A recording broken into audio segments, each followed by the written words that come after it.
And welcome back to Selhurst Park, where Newcastle United named his starting 11 against Palace. It's Ramsdale in goal, Livramento, Chow, Botman, Hall. Midfield three of Lewis Miley, Joe Linton, Sandro Tonali, Jacob Murphy, who gets the armband today, William Osula and Anthony Gordon is the starting 11. And on the bench, Jacob Ramsdale, Dan Bourne, Joe Willock, Harvey Barnes, Nick Voltamada, Anthony Alanga, Kieran Trippier, Johan Wissa, and Nick Pope is the substitute goalkeeper. We're on. Yeah, I had a slight problem because the accreditation we are given, which is there to get us around the stadium, it blew off. So I left our commentary position and then I couldn't get back in. But I managed to verify my identity. But thanks for holding the fort for a few minutes, using all of your many years of broadcast experience. The setup at Selhurst Park is interesting. It's probably, from our point of view, one of the more difficult commentary positions. We are in the old main stand designed by the famous football architect Archibald Leach, who was responsible in some part for the likes of Roker Park, Goodison Park, Craven Cottage, Ibrox, many others. Still kept up by pillars and beams and the roof angles down towards the pitch, which means the away section on the far side is partially obscured from view. There is a plan at Crystal Palace to redevelop this main stand, but work hasn't begun yet. Can't happen soon enough, can it? Yeah, they were intending to build it around the existing structure and keep the stadium open, but nothing has started yet. And in another move, the Crystal Palace match day experience, the public address system is quite loud. It's okay at the moment, but they really crank up the volume, and what they've actually done is physically lowered the speakers to get them closer to the supporters, to the extent that the goal to the left, which, if you're watching the pictures and looking at highlights on Match of the Day, will be the goal to the right because the cameras are on the opposite side, is also, we have a restricted view of that. So if anything goes towards the top corner, then you need to give us a couple of seconds so we can work out where the ball's gone. But nice day in South London. Lovely day, lovely day. Sun is shining, bit of a breeze, and this is the final stretch, isn't it? 7 matches remaining for Newcastle United in the Premier League, and 7 matches. Little mini league, isn't it? Yeah, it's a little mini league, and the results yesterday, I suppose Brentford, Everton drawn was a bonus for us. I mean, talking to people and they said, "Oh, it was great Bournemouth beating Arsenal." I'm going, well, actually, I don't think it was, to be quite honest. No, we could have done with Arsenal winning that, but they are. Well, the teams are gonna play each other. Some will get. Bournemouth maybe a surprise result to an extent. They will be picking up points. Obviously today at the Stadium of Light, and our other commentary match on BBC Radio Newcastle, Sunderland playing Spurs, which is huge for Spurs. If they were to win, obviously it would take them out of the relegation zone. But if Sunderland were to win, then that would, potentially increase the gap that they have on Newcastle, take them closer to Europe, and it could be quite tight. I mean, with 7 matches, Ando, just before we start looking ahead properly to this one, in terms of getting into Europe, they're going to have to win 4 or 5 minimum. 7th for Europe, but maybe it could even go down to 9th if all, depending on the circumstances at the end of the season. Yeah, I mean, we obviously spoke about this coming down on the train, trying to work out the maths of it all and how many games we need to win and one thing and another. It's all so congested in that middle section. There's so many sides in there who can, if they put a run together, can find themselves leapfrogging everybody and getting into European spots. Again, those European spots so complicated because of teams in cups and Champions Leagues and one thing and another. But look, as I said to you just a couple of minutes ago, Razor, this last 7 games, it's like a mini league. Yeah. We've had the 3-week break, but there's so much congestion in there. That win for Bournemouth yesterday at Arsenal was huge for them, because obviously we play them next week as well. So Brighton go to Burnley, and I suppose everybody expected them to go to Burnley and win, and that's exactly what they've done. But we've got Brighton as well. We've also got West Ham, who had a big win on Friday night, putting 4 past Wolves. We've got Forest, who are down there, who need the points to climb away from that relegation zone as well. So, everybody said when we had that break and they were looking at the last 7 games and they go, well, actually on paper it's not too bad because we've only got Arsenal in there. But Brighton, no pushovers. You see what they did to us last season. Bournemouth, again, no pushovers. Again, what they did to us. So good sides, but you've got home advantage there.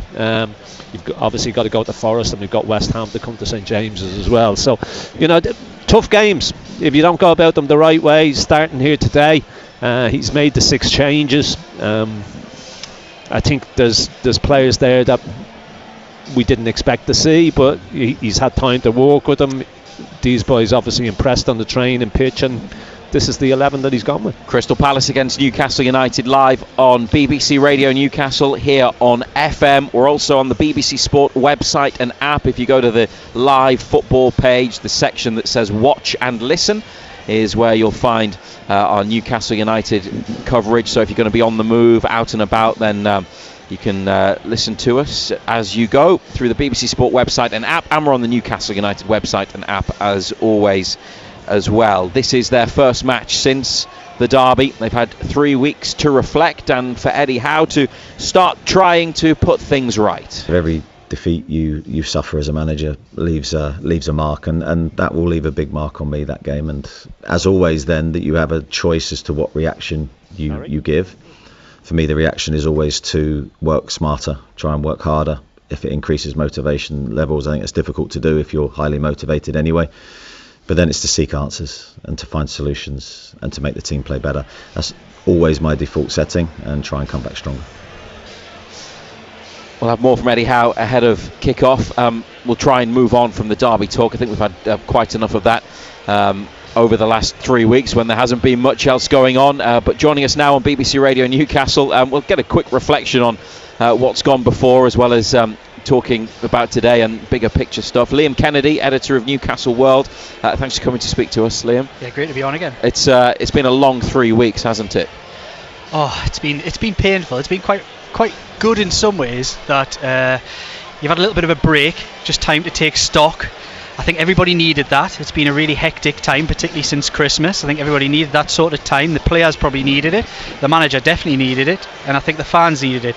Things have softened a little bit. People are angry, of course, and they have right justification to be angry about what's gone before.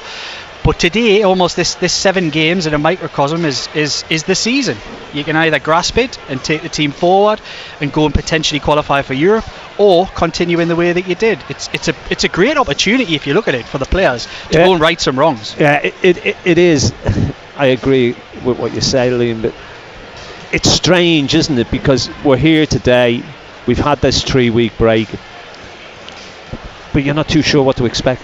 No. You're not too sure what's coming because of what's happened throughout the season. The one thing that you could say about us all season is that we've been consistently inconsistent.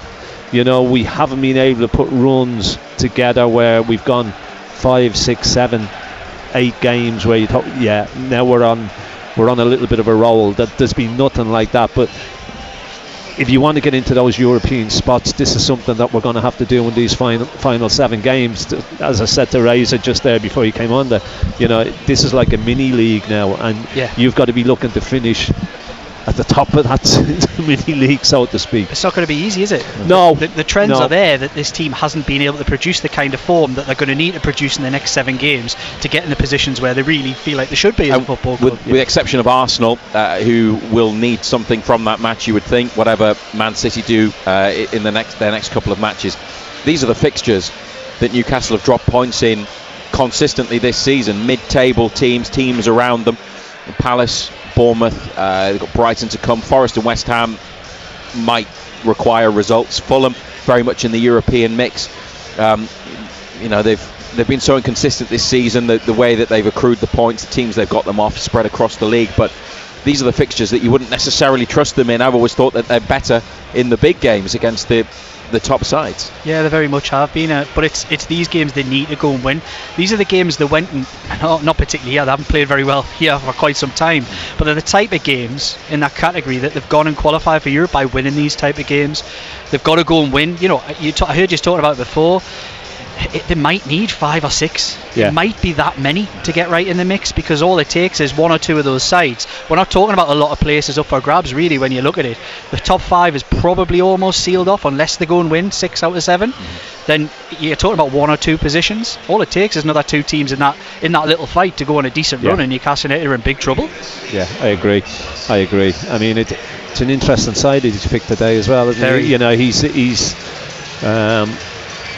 Let me read the team. Ramsdale, Livramento, Chow, Botman, Hall, Miley, Tonali, Joelinton, Murphy, Gordon, Osula. 6 changes from Sunderland. Osula's probably the one that you wouldn't have expected, but again, it's his unpredictability, isn't it? You're not too sure what he's going to do.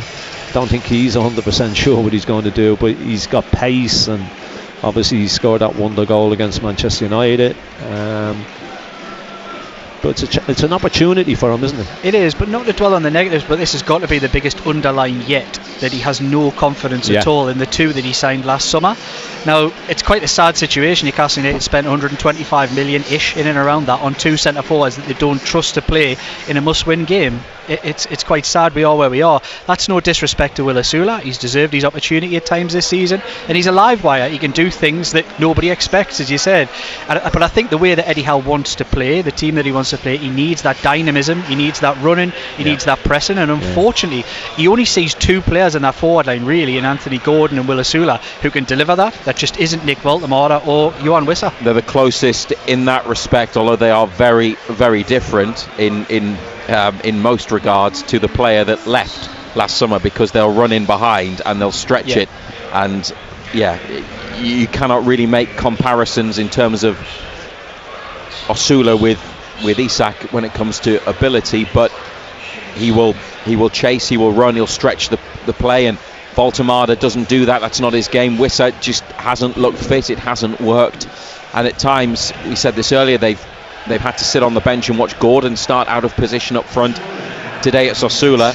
There's a player starting up front for Crystal Palace that might well have been at Newcastle, and that's Jørgen Strand Larsen, who they tried to get last summer before they got either Voltemada or Wissa. He moved to Palace from Wolves in January and has scored 3 goals in 10 games. You were never so keen on the idea of Strand Larsen at Newcastle, were you, Ando?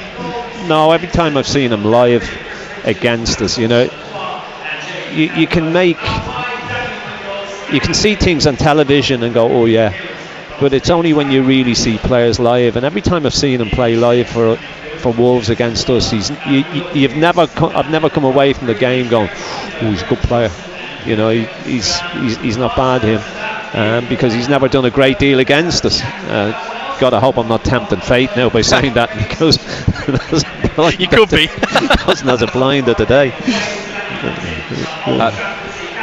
Liam, what about the more bigger picture stuff in terms of the summer and what may or may not happen, and a lot of it may depend on how they finish the season. The CEO David Hopkinson spoke during the international break. He could have been stronger in his support for Eddie Howe, in my view. He left it open a little bit, but not just the manager's future, and I know you'll see on social media and comments on your Geordie Journo's YouTube channel that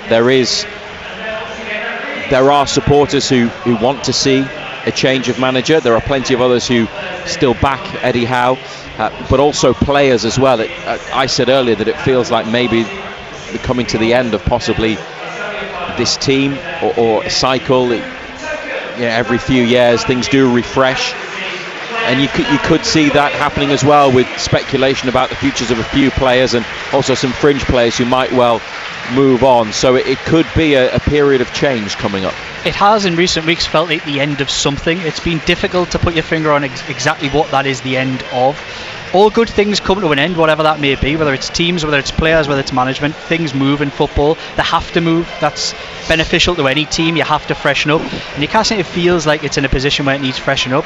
I'm not going to sit here and say I think that definitely has to be the manager or X-player or Y, but something needs freshened up, and how they go about that I don't know. With the Hopkinson stuff, I think it became obvious from the press conference on Friday that maybe David Hopkinson couldn't quite say what some people wanted him to say. Maybe he couldn't be as strong because he's had conversations with Eddie Howe. He did reference that a couple of times, that there's been talks. I think there's more for this to play out. I think the next 7 games are crucial, and I think the manager's will is one thing that's really got to be taken into account. It's a massive job in the summer. There's going to have to be a big refresh, whether they like it or not. They aren't looking... It isn't the greatest financial position because of the rules that are in place. They're going to have to sell players. Does Eddie Howe have the will and the fight to oversee a massive refresh and a change in approach, a change in transfer dynamic, a change in strategy? Does he have that will?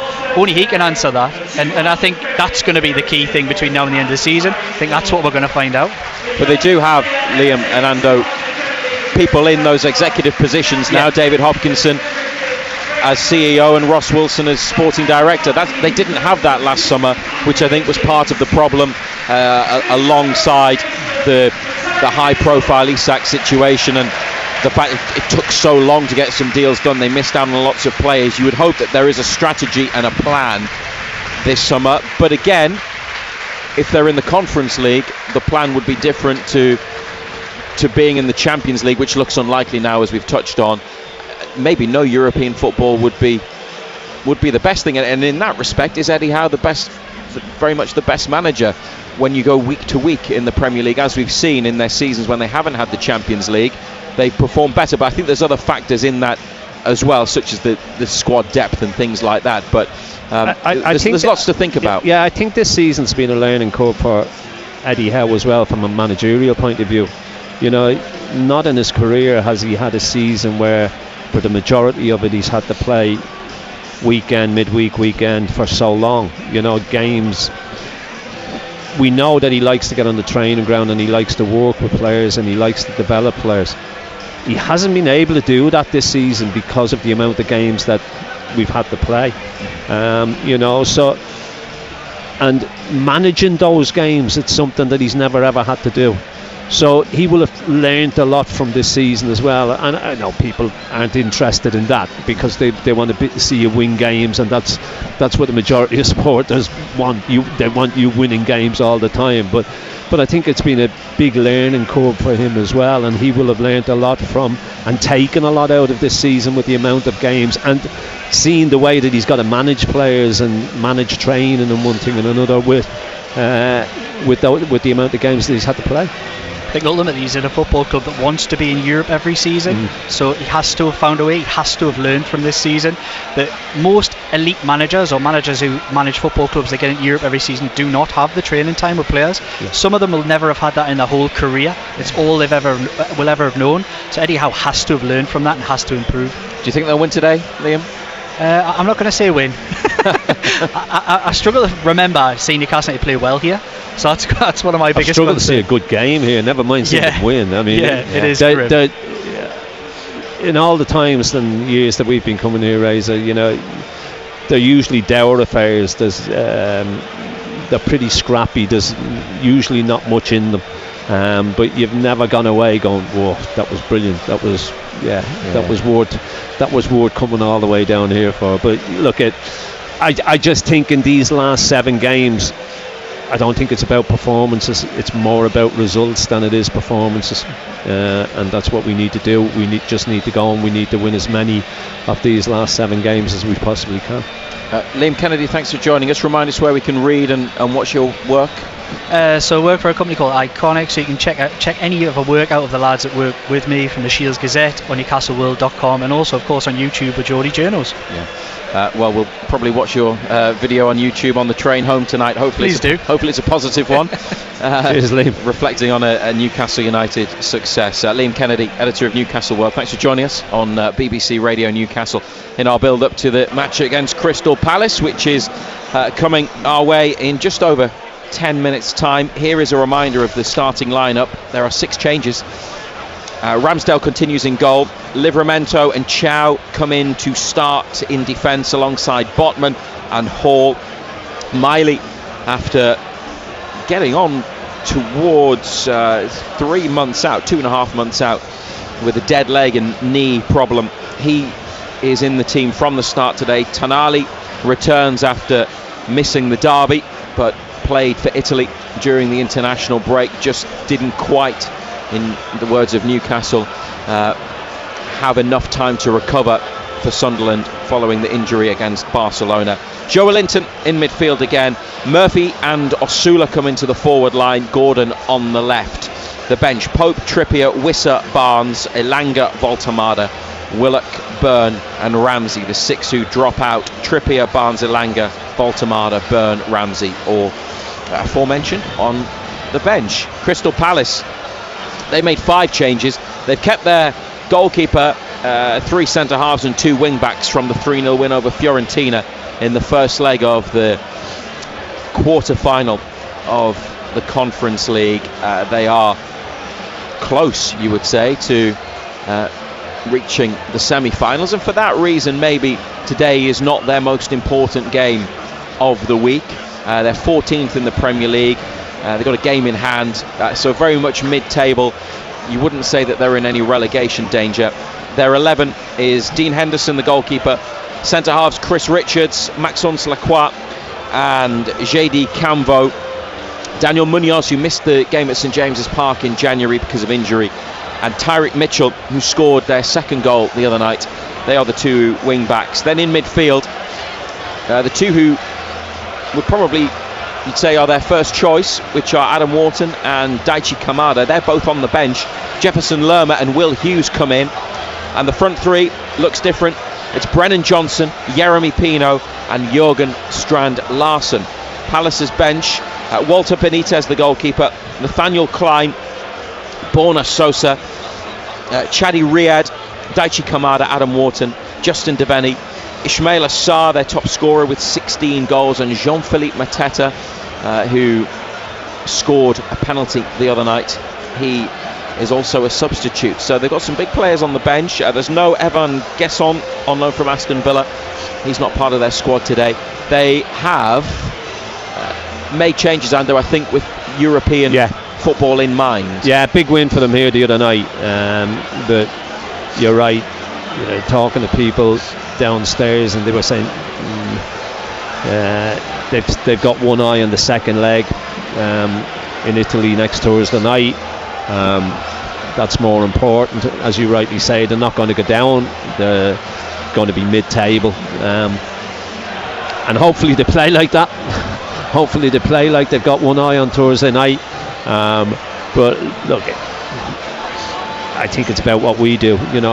Really interesting to see how we go about it and the way we play, because when Liam was here and we were talking, we said not really too sure what way it's going to go, what way we're going to play, because there's the inconsistency of it all for the majority of the season, especially league form.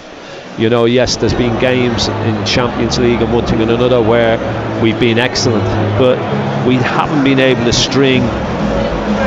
put a string of results together in the league. And you would like to think with the 3 weeks break that we've had, the work that they've been able to get done on the train and pitch, that we'll be able to see that in the last 7 games of the season. Newcastle United against Crystal Palace.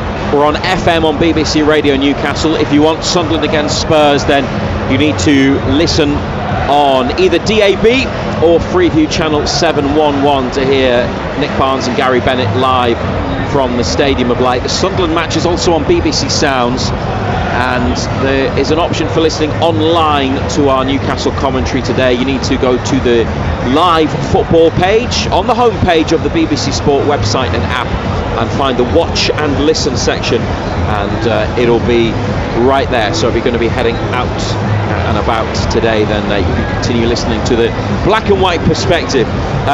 We talked about Palace there taking a big step towards a European semi-final. It's been a pretty tough season for them in many respects, on the pitch to a degree, but off it, with the manager Oliver Glasner confirming that he will leave, Mark Gahey going, Eberechi Eze departed at the start of the season as well, but it could still end in success for them in Europe. And their win over Fiorentina the other night by 3-0, in the view of Eddie Howe, showed for Crystal Palace, but also more generally for Premier League clubs, the value of having European football.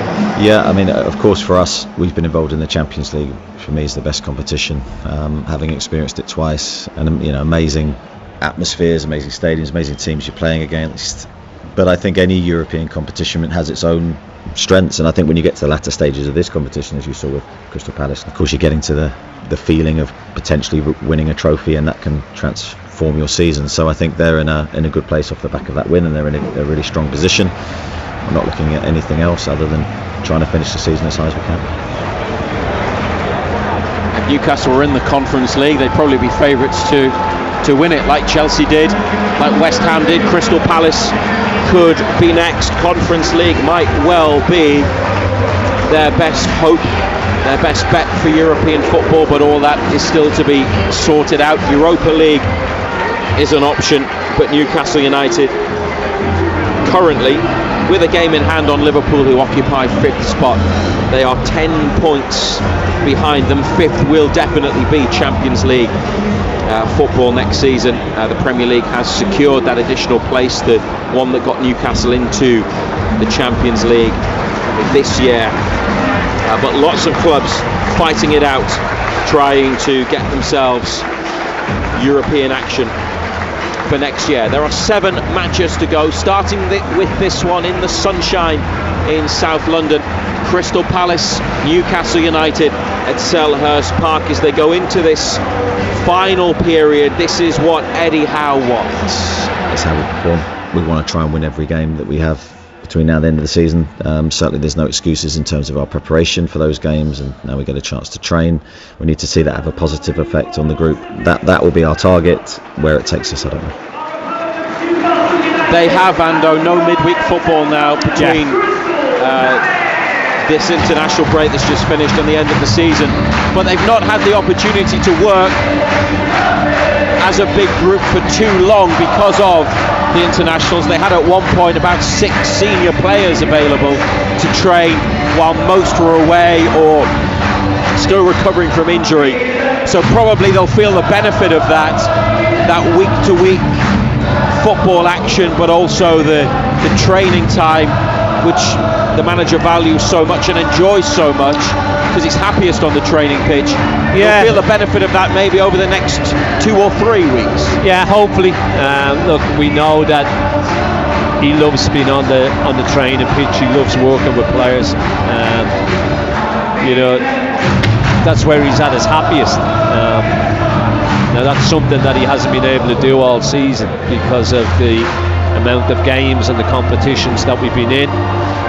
But we've had that little bit of a break. Yes, I know that the players have been away on international duty, but they've had well over a week where those boys have been back.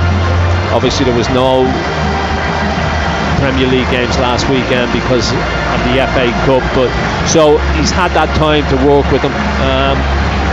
And let's see if we've benefited from that. I think we will benefit from the fact that we've only got 1 game a week. But as I said earlier, going into this period of the last 7 games, it's not about performances. It's more about results than performances. It's about getting those points on the board.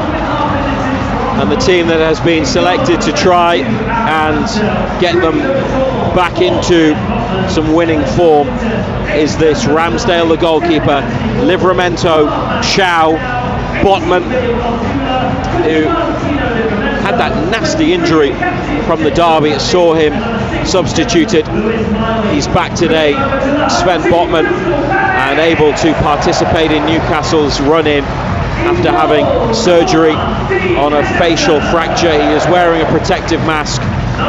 Hall at left back, Miley, great to see him back. He's had such a good season, whether at right back, in central midfield, or for a little bit of time. I think it was the Leeds game, wasn't it, mainly, where he played it at centre back, put straight in by Eddie Howe, underlining the belief that he has in Miley's ability and not just future but a player for now. Tonali and Joe Linton, Murphy the captain, Gordon and Osula up top. That means both Voltemada and Wissa are substitutes, along with Pope, Trippier, Barnes, Elanga, Willock, Byrne and Ramsey. They're in the green and white away kit today. Ramsdale wearing yellow, Palace red and blue stripes, blue shorts, blue socks. Goalkeeper and captain Henderson wearing grey with white gloves and white boots. In front of Dean Henderson, three centre-backs, Chris Richards, Maxence Lacroix, JD Canvo, Daniel Munoz and Tyrick Mitchell at wing-back, Jefferson Lerma, Will Hughes in the middle, Brennan Johnson, Jeremy Pino and Jørgen Strand Larsen, the Palace front three. On the bench, goalkeeper Walter Benitez, Nathaniel Klein, Borna Sosa, Chadi Riyad, Daichi Kamada, Adam Wharton, Justin Devaney, Ismail Assar and Jean-Philippe Mateta. The match is being refereed by Andy Madley from West Yorkshire. Third Newcastle match of the season. They didn't win any of the other two. Chelsea at home in the league, Brentford at home. He gets this one underway. Sandro Tonali, Newcastle United kick off, and he drives the ball up the left wing on the diagonal, straight out of play for a Crystal Palace throw. He didn't even look to pick anybody out, he just drilled it straight out of play, halfway inside the Crystal Palace half. Seen them do that a couple of times, haven't we? Yeah. Well, they've got the match started. They are shooting towards the goal to our right hand side. The away supporters far side of the pitch at the other end of the ground, on their feet, watching on as Newcastle play the ball up the near touchline and lose it.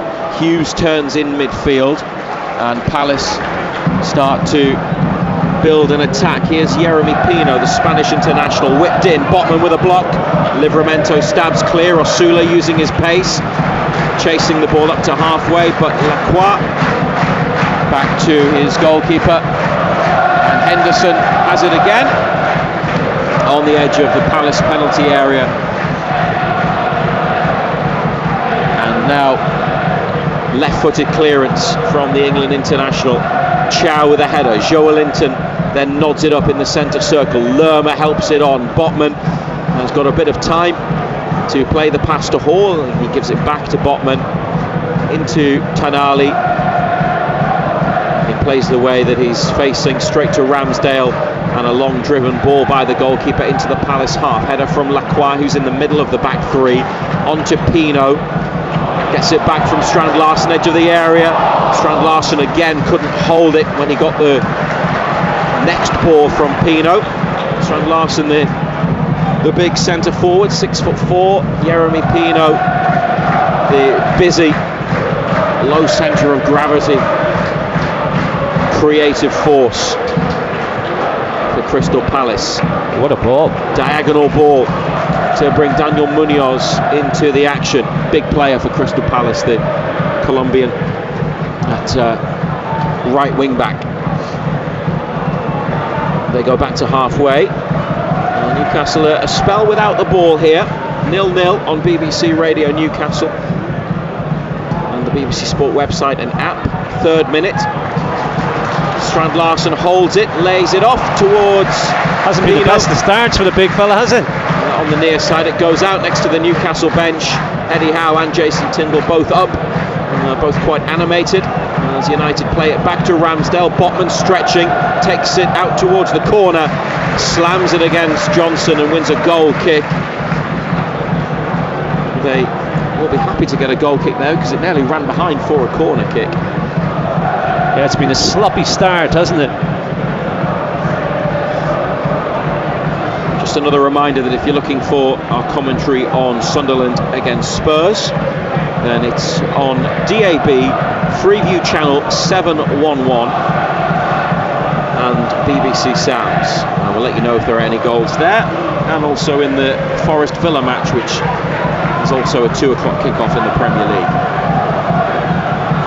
Palace with Canvo have it on the near side, behind halfway, Miley closest to him, back to Lacroix, Pino in the centre, trying to link up the play. Chow's won it back. Here's Jacob Murphy, he's been dispossessed, and Palace a bit sharper there, and Hughes over halfway onto Pino, bit of space close to the area. Mitchell on the outside, Yeremy Pino rolls it into the middle to Lerma, and he plays it 5 yards to his right to Richards, but they are within 25 yards of Newcastle's goal. Gordon applying pressure. Oliver Glass and his team go back to halfway. Cambo back again to Lacroix. Plays it through the middle. Away by Newcastle, but only as far as Lerma. Crystal Palace have had the majority of possession in the opening 5 minutes, but not a great deal has happened. And it's with Henderson. Well, it's long towards Strand Larsen, who was well marshalled by Chow. Ramsdale takes the ball back into the area so that he can pick it up, which he does. 2 centre-halves split and go to each corner of the box. Malik Chow receives it and plays it straight back to Aaron Ramsdale. 0-0. Botman's got it, back to the goalkeeper. Osula through the middle near the centre spot.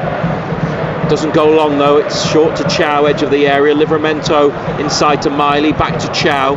Crystal Palace with quite a high press here.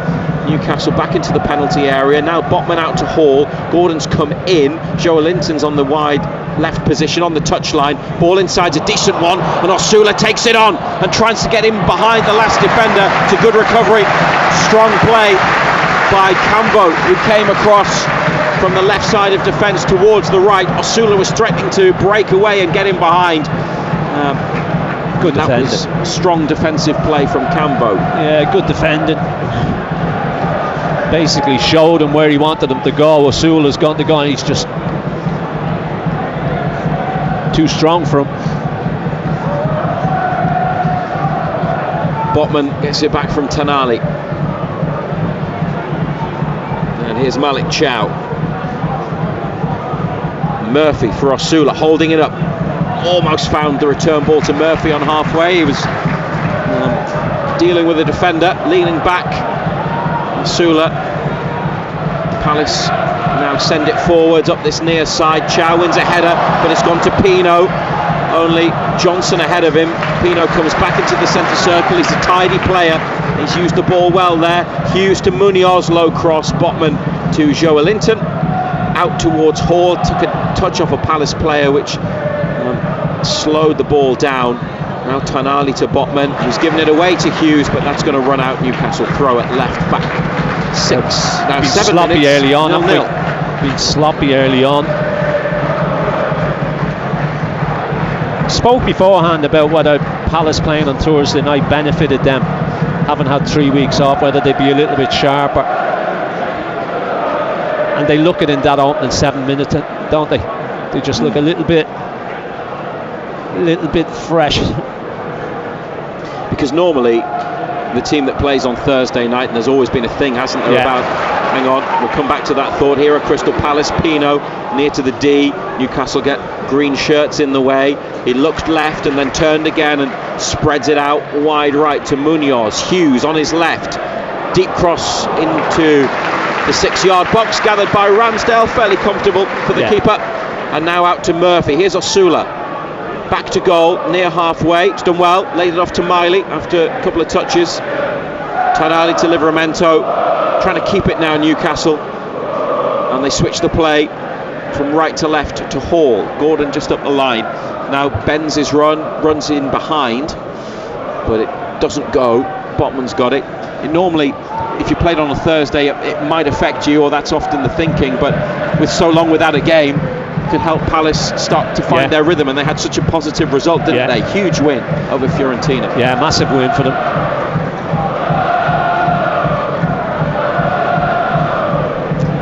Hall for Anthony Gordon, comes in off the left wing, wins a free kick, just over 30 yards from the Crystal Palace goal in the 9th minute. I mentioned the speakers that they are suspended from the roof, and the rope that is keeping them up has been extended, so the speakers have been lowered. Can't see fully the goal to the left, and we can't see the exact spot where the free kick's being taken from. We're going to have to move. You might have to get out of your seat, move along the row. Restricted view at Selhurst Park. Anyway, Newcastle free kick, and Sandro Tonali has it. They've got players in the box waiting for the ball in. Botman tries to head it. Palace have cleared. Tonali heads it up. Hughes nods forwards. Tonali back towards the penalty area. Another clearance, and now Livramento on halfway, sprints forwards, gets away from Brennan Johnson quite easily actually. Jacob Murphy back towards Livramento, it's blocked. Murphy makes a challenge, and Johnson back to Canvo, who thumps it away deep into Newcastle territory. Only Aaron Ramsdale there, and he gathers the ball.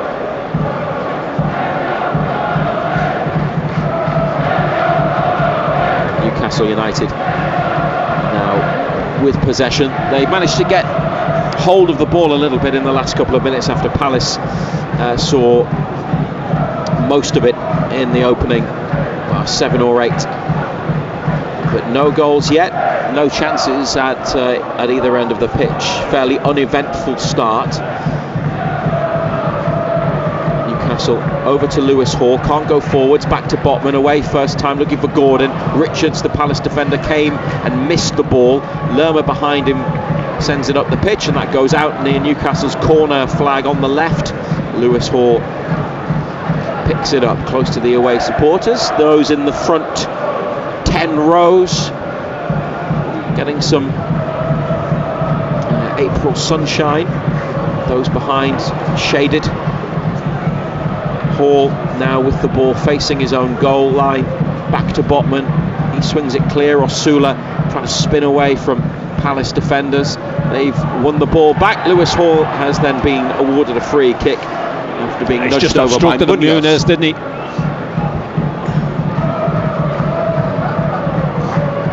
It's been scrappy, hasn't it? Scrappy start.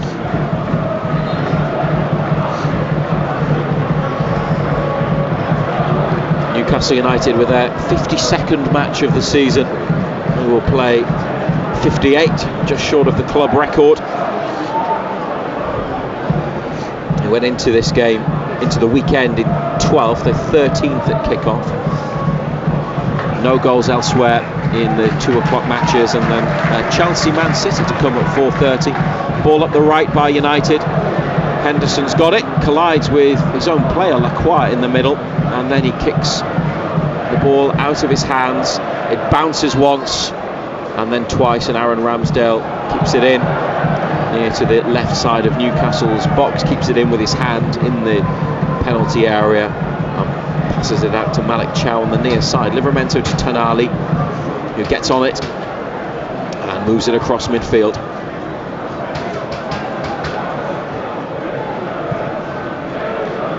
Ball up the right wing. Oh, Canvo hasn't dealt with that properly. Miley and Murphy involved here. Tidy play by Miley, inside to Tonali. Gives it back to Miley on the wide right position, up the line to Murphy. Chance to deliver. Murphy's cross towards the near post. Joelinton was closest. Palace slide it behind. Corner for Newcastle better on this near right side. Yeah, better. It's the one thing he can do, isn't it? He can deliver it into a decent area.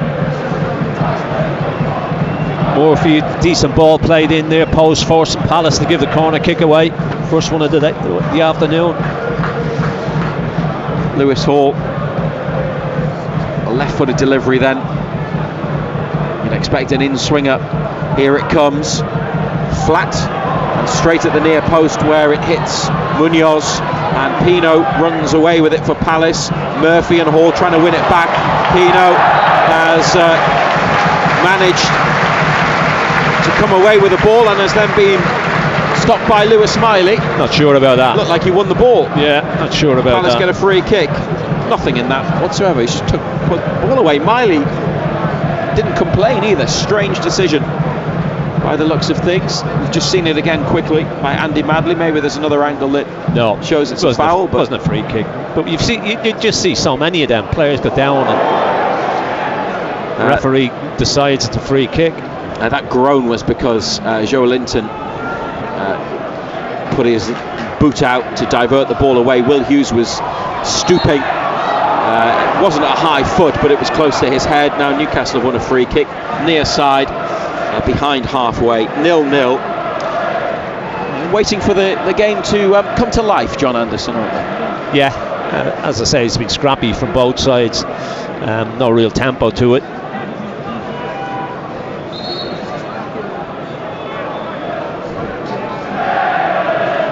But having not played for 3 weeks, it takes a little bit of time to find your feet. Chow back to Ramsdale. Did wonder whether there would be a change of goalkeeper following the internationals, but Eddie Howe sticking with Aaron Ramsdale. He starts off this attack, which Lewis Hall is involved in, whipping it up the left wing. Osula, with 2 on him, has produced a pass for a colleague in green. Palace get it away. Joe Linton now wide left. Newcastle trying to play it inside towards Osula. They can't find him. Joe Linton's won it back, played it into his own half, and Botman gets turned and looks forwards. Tonali away from Strand Larsen. He was suspended the other night in the Conference League, comes back in today. 5 changes for Palace, 6 for Newcastle. Livramento, decent header. Osula brings it down edge of the area. Handball against Osula, says referee Andy Madley.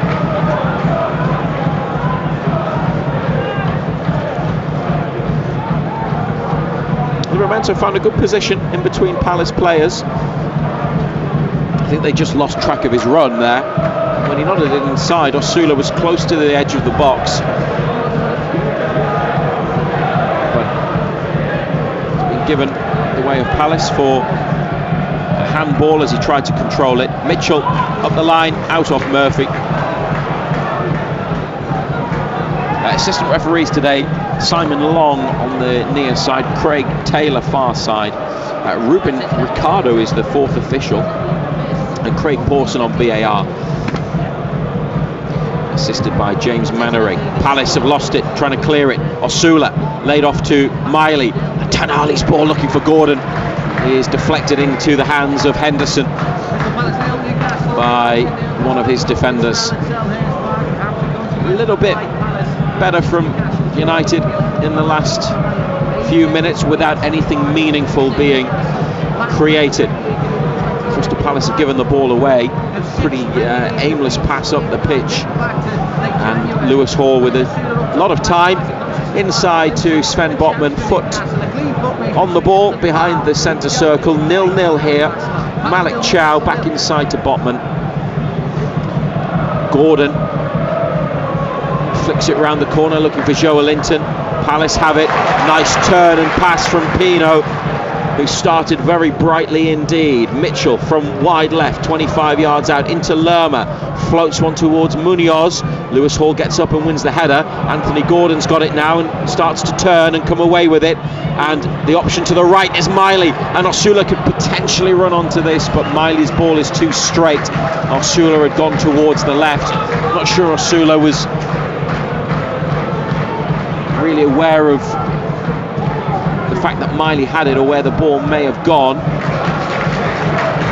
Potential break there came to nothing.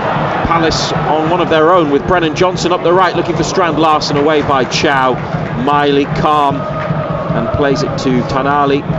Joelinton into a bit of space, sends Livramento wide. Comes back, gives it to Ramsdale by his near right-hand post. Ramsdale along the goal line to Botman, out to Hall. Tanali's available. Hall goes long, and Osula invited to chase after this. It's played back to Henderson and Canvo in the penalty area to Lerma. Canvo's touch from the pass from Lerma, which wasn't great, was heavy, didn't do his teammate any favours whatsoever.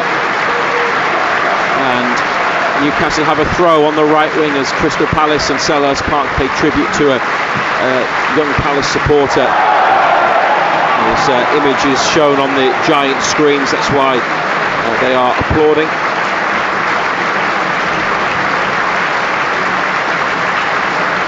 Here in the 19th minute, Newcastle United with the ball. Gordon to Livramento, the line to Miley, out off Mitchell, and a throw in line with the edge of the penalty area. Chow's gone into the box, so too has Botman.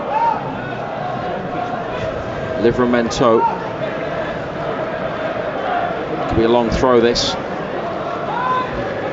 No Dan Burn in the team today, but still plenty of height in there. But Palace win the header. Tanali back in. Botman flicks on. Oh, it wouldn't run for Chow or Osula. Richards clears only as far as Livramento, who sends it in. It's a flat cross and it's away. I'll tell you what, he got some distance on that throw in. It caused a few issues. Here's Jacob Murphy. It's lost out to Mitchell on the near touch line. Strand Larsen laid off to Hughes through the middle of midfield, and Lerma 0-0 on BBC Radio Newcastle. Lerma puts his foot on the ball, has a look both ways and comes back to the left to Cambo. Here's Pino dropping into a dangerous position, but he's been dispossessed. Miley in possession for Newcastle. Got away from 3 red and blue shirts. Just. Now Murphy for Osula to chase, but it didn't really give him a chance, and Henderson's got it.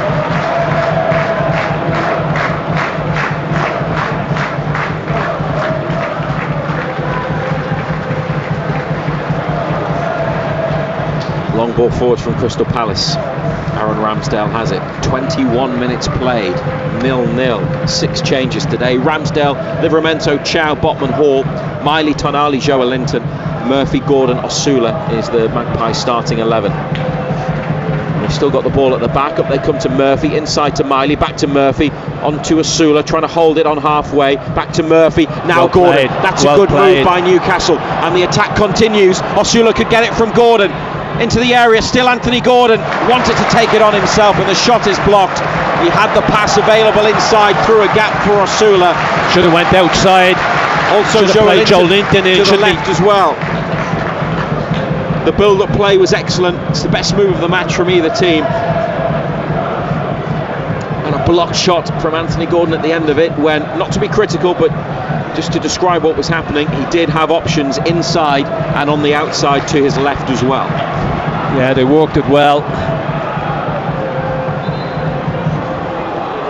Crystal Palace with Brennan Johnson down with an injury, and Oliver Glasner looking at the substitutes who are warming up along the touchline. Johnson yet to score for Palace since his move from Spurs for 35 million in January. The physio has come running on.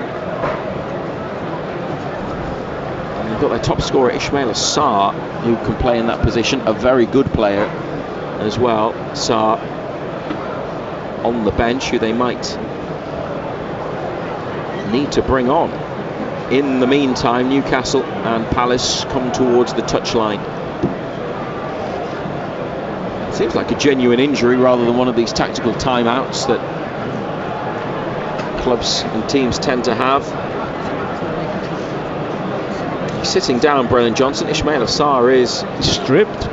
Oh, he's putting his top back on. Yeah, he's training top. It's going back on for now.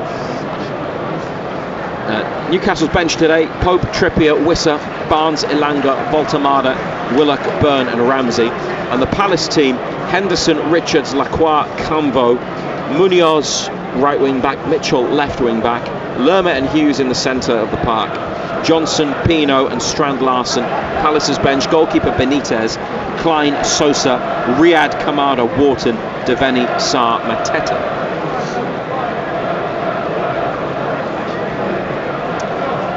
Not aware of any goals elsewhere in the 2 o'clock kickoffs in the Premier League.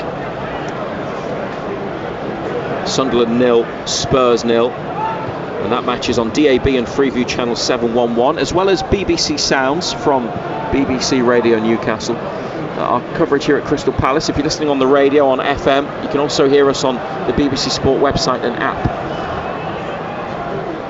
Aston Villa have just taken the lead at Nottingham Forest. It's an own goal. Jacob Murphy here tries to cross, it's blocked by Cambo, and then he plays it against the shins of the French under-21 international. And a throw, Tino Livramento. Well, the last one was dangerous, so let's see what this one is like. Tonali is back down the line, Hall has stayed deeper in the centre. Joelinton, Chow, Botman, front post, flicked on by Chow. Just wouldn't drop for Gordon. It was between 2 Newcastle players and onto the head of a Palace defender. Pino there with a cushioned header back to Mitchell. Long ball forwards from Mitchell, making his 200th Premier League appearance today. Livramento has brought it down, and now Ramsdale to Botman, who's got back pretty quickly. Brennan Johnson's back on for Palace. Botman's ball up the line. Gordon trying to get after it. Lacroix come across from the middle of defence to clear. Stopped Gordon getting in, but his clearance was straight to Lewis Hall. However, Newcastle can't go forwards. They're forced back by Palace pressure in midfield. And now it's Chow. Makes his way into the centre circle and goes square to his left to Botman. Up to Joelinton. Tries to hold it. Does so. Back to Botman. And this is a diagonal ball towards Murphy, but at the edge of the area, Henderson volleys it clear. Strand Larsen lays it off, and then Pino to Hughes, fouled by Joelinton, who, we should remind you, needs to avoid a booking. Today he is on 9 Premier League yellow cards. If he gets one more today, then he will serve an automatic 2-match Premier League suspension.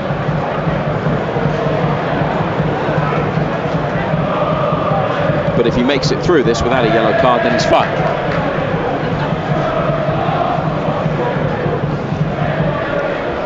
Henderson following that free kick.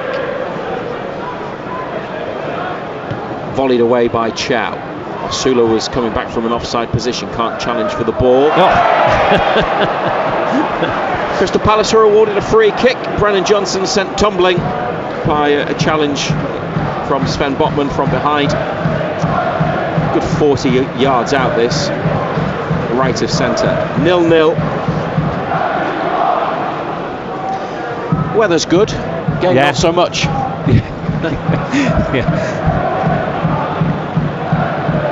Feels very low key, doesn't it? Yeah, very.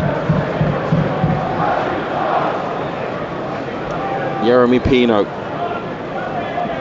right-footed, whipped free kick, bounces on the 6-yard line and then behind into a promising area if you're Crystal Palace, but nobody busted a gut, did they?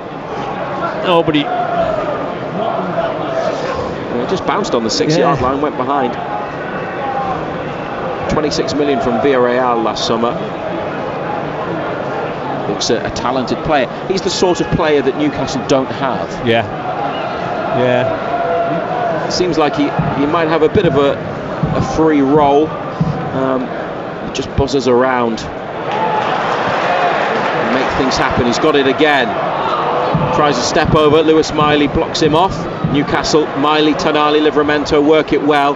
Miley up the right touchline to Murphy. He's played it against Mitchell and they've lost it. And Lerma to Strand Larsen, blocked by Tonali and Joe Linton. Left side of central midfield, over halfway to Gordon, who waited for the ball to come, and Munoz got there first, and it's cleared. And Hall inside to Botman. I don't think any time Larson's got it, he's passed it to a Palace player. Keeps giving it away. Got to be careful when talking about him, because you don't want curse of the commentator, but we mentioned this before the match. You were pleased Newcastle in the end didn't spend big on him last summer when he was at Wolves, although they tried to get him before Wissa and Voltemada arrived, and whatever you think about those two deals. You watch him though, Reza, you wouldn't say he's an Eddie Howe type player, would you? He's not energetic, doesn't run around. He was a £48 million signing in the end. I mean, I think that's less than Newcastle were prepared to go to. He was at Wolves. He may have a significant part to play in today's match. We need to be careful. We don't want to tempt fate, but Crystal Palace's striker with Jean-Philippe Mateta on the bench. Mateta saw a move to AC Milan fall through at the end of the wasn't window. Happy about it, was he? Issues around his medical and knee problem, but he's back, he's fit. It's Strand Larsen who starts. Newcastle coming forwards through midfield, left side, Joe Linton. Hall drifted into the centre, outside of the left boot to Livramento. This is another good move. Livramento comes in and gets away from Mitchell and Pino. They've lost the momentum of their play slightly. Palace have got everybody behind the ball. Livramento passes it to Hall, and he goes inside and backwards with it. Botman to Chow. Miley for Livramento, holds it, just keeps it moving, goes backwards. Palace players can't take it off him. Chow to Botman, and now Hall thought about lifting it over the top for Gordon up the left wing, decided against it, back to Ramsdale, and now Botman. Newcastle won their last two in London, Chelsea and Spurs.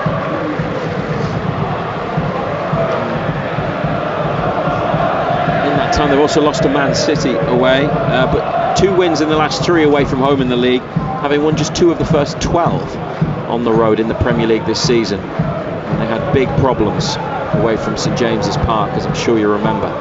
This is Gordon. He's gone more centrally there to join the play. Chow up to Osula, who's held it up in the box and then brought it out wide, turned near the corner. It's on the goal line. Osula's got away. He's kept it in well, and then Newcastle have won a throw. Livramento off Pino, although it looked like it might have hit Chow on the way out. Anyway, Gordon's grabbed the ball. He's on the right wing. Seems determined now, Anthony Gordon, to grab hold of the game and make things happen. Drifting away from his starting position. They go backwards with the throw into midfield, but Osula did all right there, holding it up. Still 0-0.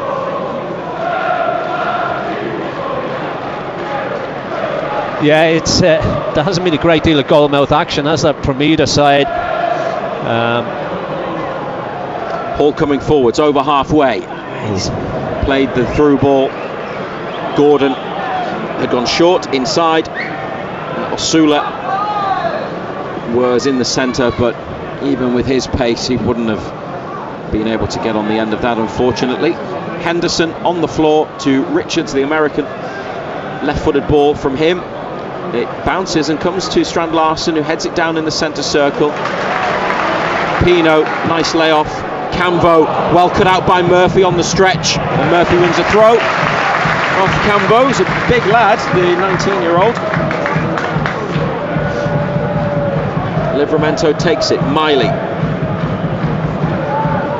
Ramsey maybe a bit unlucky not to play as Tonali wins a free kick, but great to have Miley available again, isn't it, Ando? Yeah, he's been bright, hasn't he?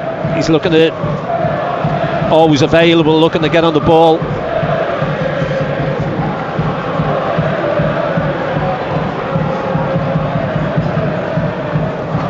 Sven Botman with the ball from a Crystal Palace clearance following that Newcastle United free kick. And Miley makes a run up the line. Livramento inside to Chow and over to Botman. They probably, just as they give the ball away, I was about to say, they probably have had a higher percentage of possession. It is about what you do with it, obviously, but they've seen quite a lot of the ball, Newcastle. No goals yet. 34th minute of a very uneventful first half. Livramento, quicker than Strand Larsen, wins the ball from him. Couldn't find Osula with the pass though. Miley challenges for it with Mitchell. The free kick's gone Newcastle's way. I don't know if it was it handball by Mitchell maybe after the initial challenge. Handball, wasn't it? Just slipped and put his arm on the ball. They've taken it and they go inside, and then there's no route forwards for Sven Botman, so it's back to Ramsdale, 0-0. Ramsdale to Osula. It's a decent take, but couldn't get a second touch. Palace onto Johnson, and Pino on his right, edge of the area. Yeremy Pino, curler! Beaten out by Ramsdale, the follow-up from Munoz saved, and then cleared by Chow. First efforts on target in the entire match. Aaron Ramsdale, who has had a lot of the ball at his feet there, needed to get down to his left to repel one effort from Pino and then get back up and make a very good one-handed save from Munoz. The first one was towards the corner, perhaps more routine. The second one-handed in the middle of goal. Impressive. First one's a decent save because he pushes it well away from goal. It's a good first time strike from Munoz. He's done well to get a hand on it. Header on from Palace from a throw after Newcastle cleared it. Ramsdale's got it and they want to go quickly up the pitch, but they haven't, and they've come inside. Livramento to Chow. Slow build-up, but a big double save from Aaron Ramsdale. And finally, something to talk about. Something has happened. Yeah, sooner it wasn't at that end. Of note, yeah.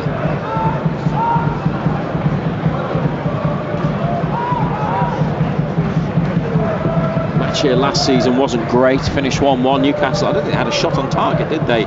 Mark Gay scored an own goal and Palace scored an equaliser in added on time.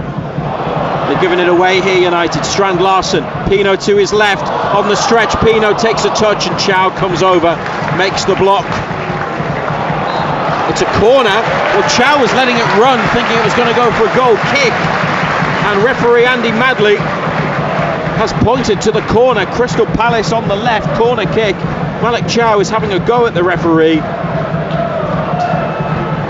He made the challenge on Pino. He may well be right, Chow, but the referee doesn't see it that way. And Newcastle have a corner to defend when really Chow could have got there and kept play going. Yeah, it looked like it came off him last. Looks like the forward just touched it off him.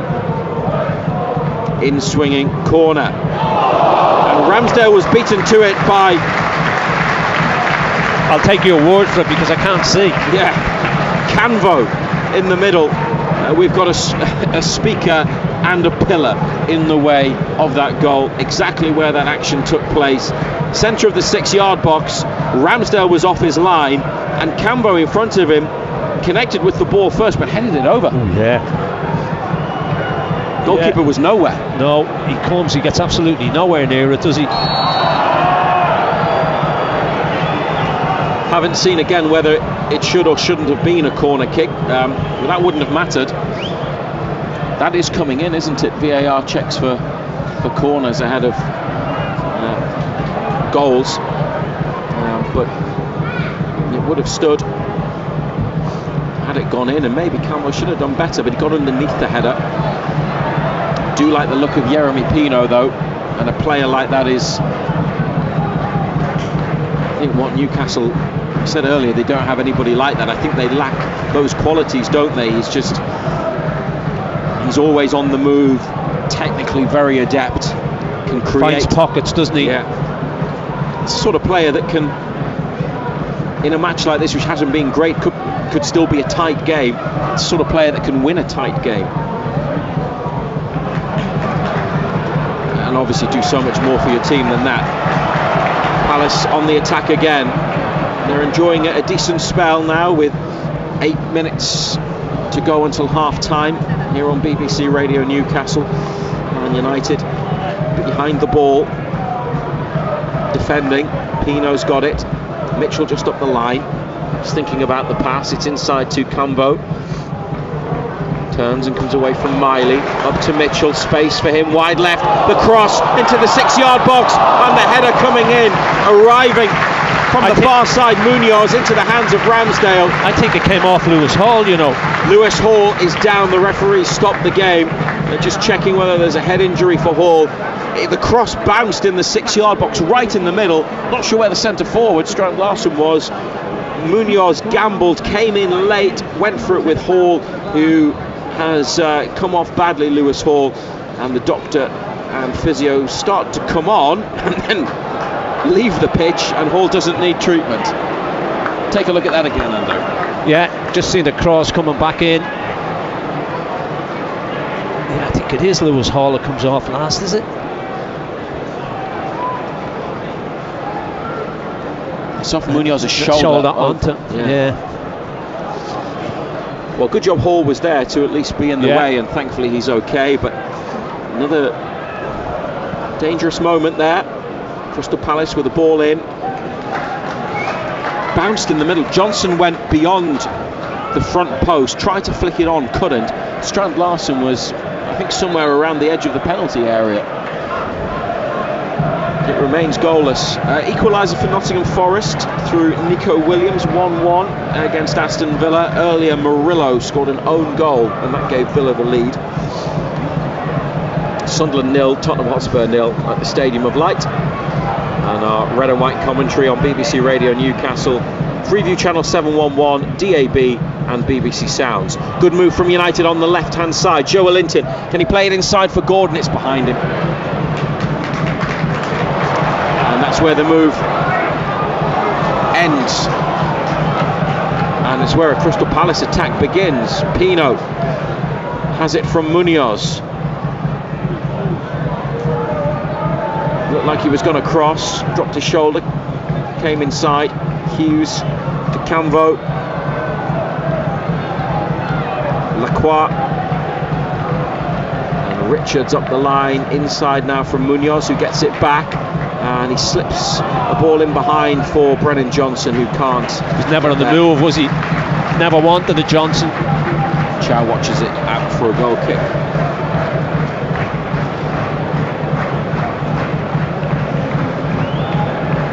Crystal Palace this season, not including qualifiers, but they have won only one of the 9 Premier League matches before today. That has followed one of their midweek European matches in the Conference League. This is goalless so far. That win was against the bottom side Wolves in February. Osula holds the ball up, finds Miley. Free kick for Newcastle United for a foul on Miley. Tanali here, it's right underneath that diagonal ball, looks for Gordon, who has controlled it and done well actually to make progress up the left wing. Gordon into the penalty area, on for Hall, he rolls it back. And Osula had gone into the 6-yard box ahead of the ball, and Hall cut it back towards the penalty spot. Crystal Palace clear. Yeah, good move again, wasn't it, down that left side? They've got Joe Linton on it here, on the left, near to the side of the penalty area. He's gone back out towards the touchline, back to Hall, 42nd minute. It would be a great time to score.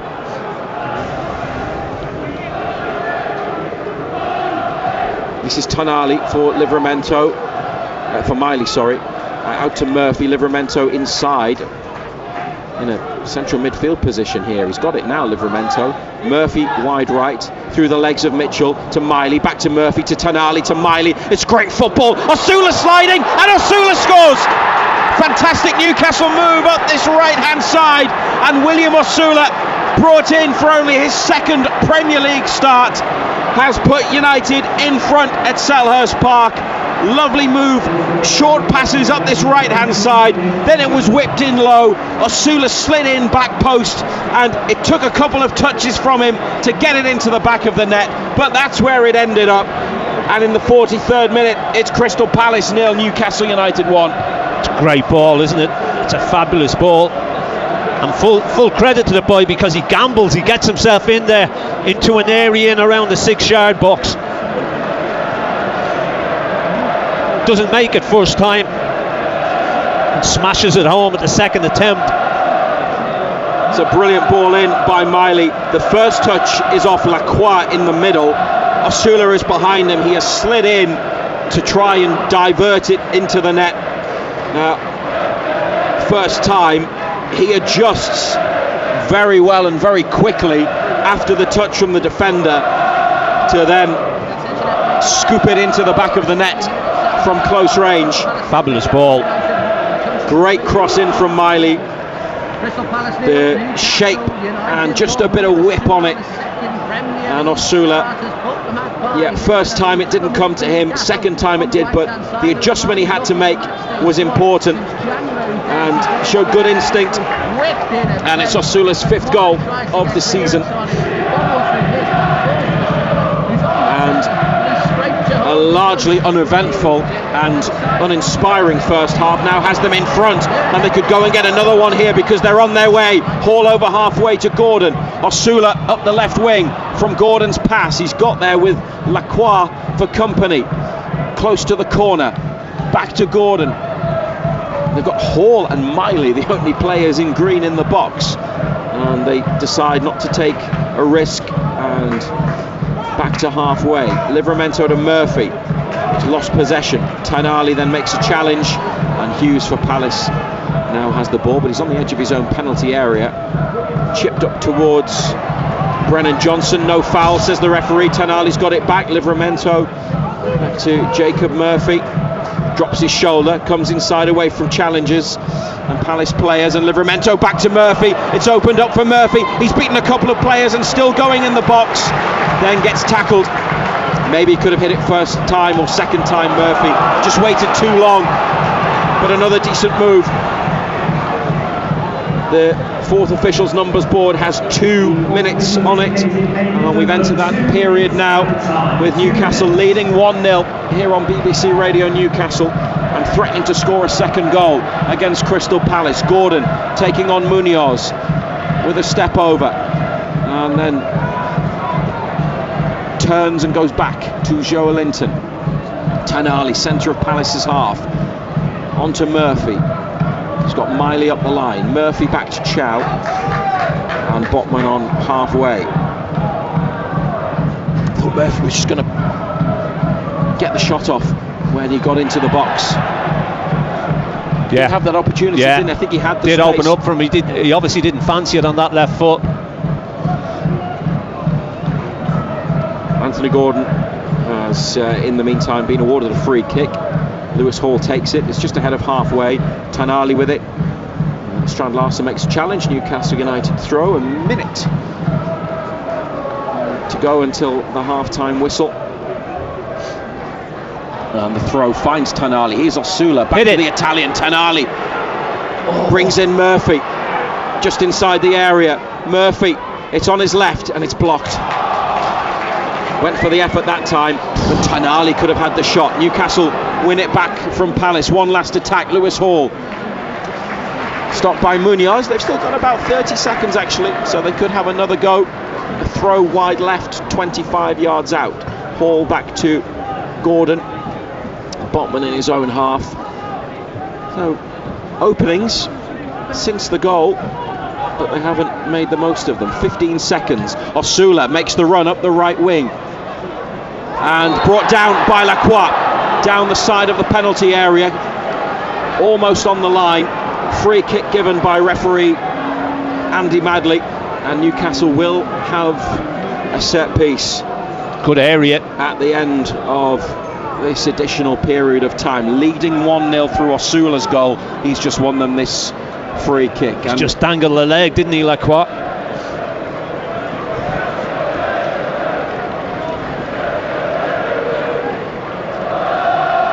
They need a good ball in. And debating what to do, Tanali, Hall and Murphy. 10 yards out this. Joe Linton comes across, referee's blown the whistle and is pointing to his watch and saying get on with it. And it's fair enough, because we've almost had an additional minute.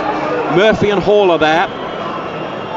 Lewis Hall goes for goal, and Dean Henderson makes a save low down by his near post, tried to catch the goalkeeper out.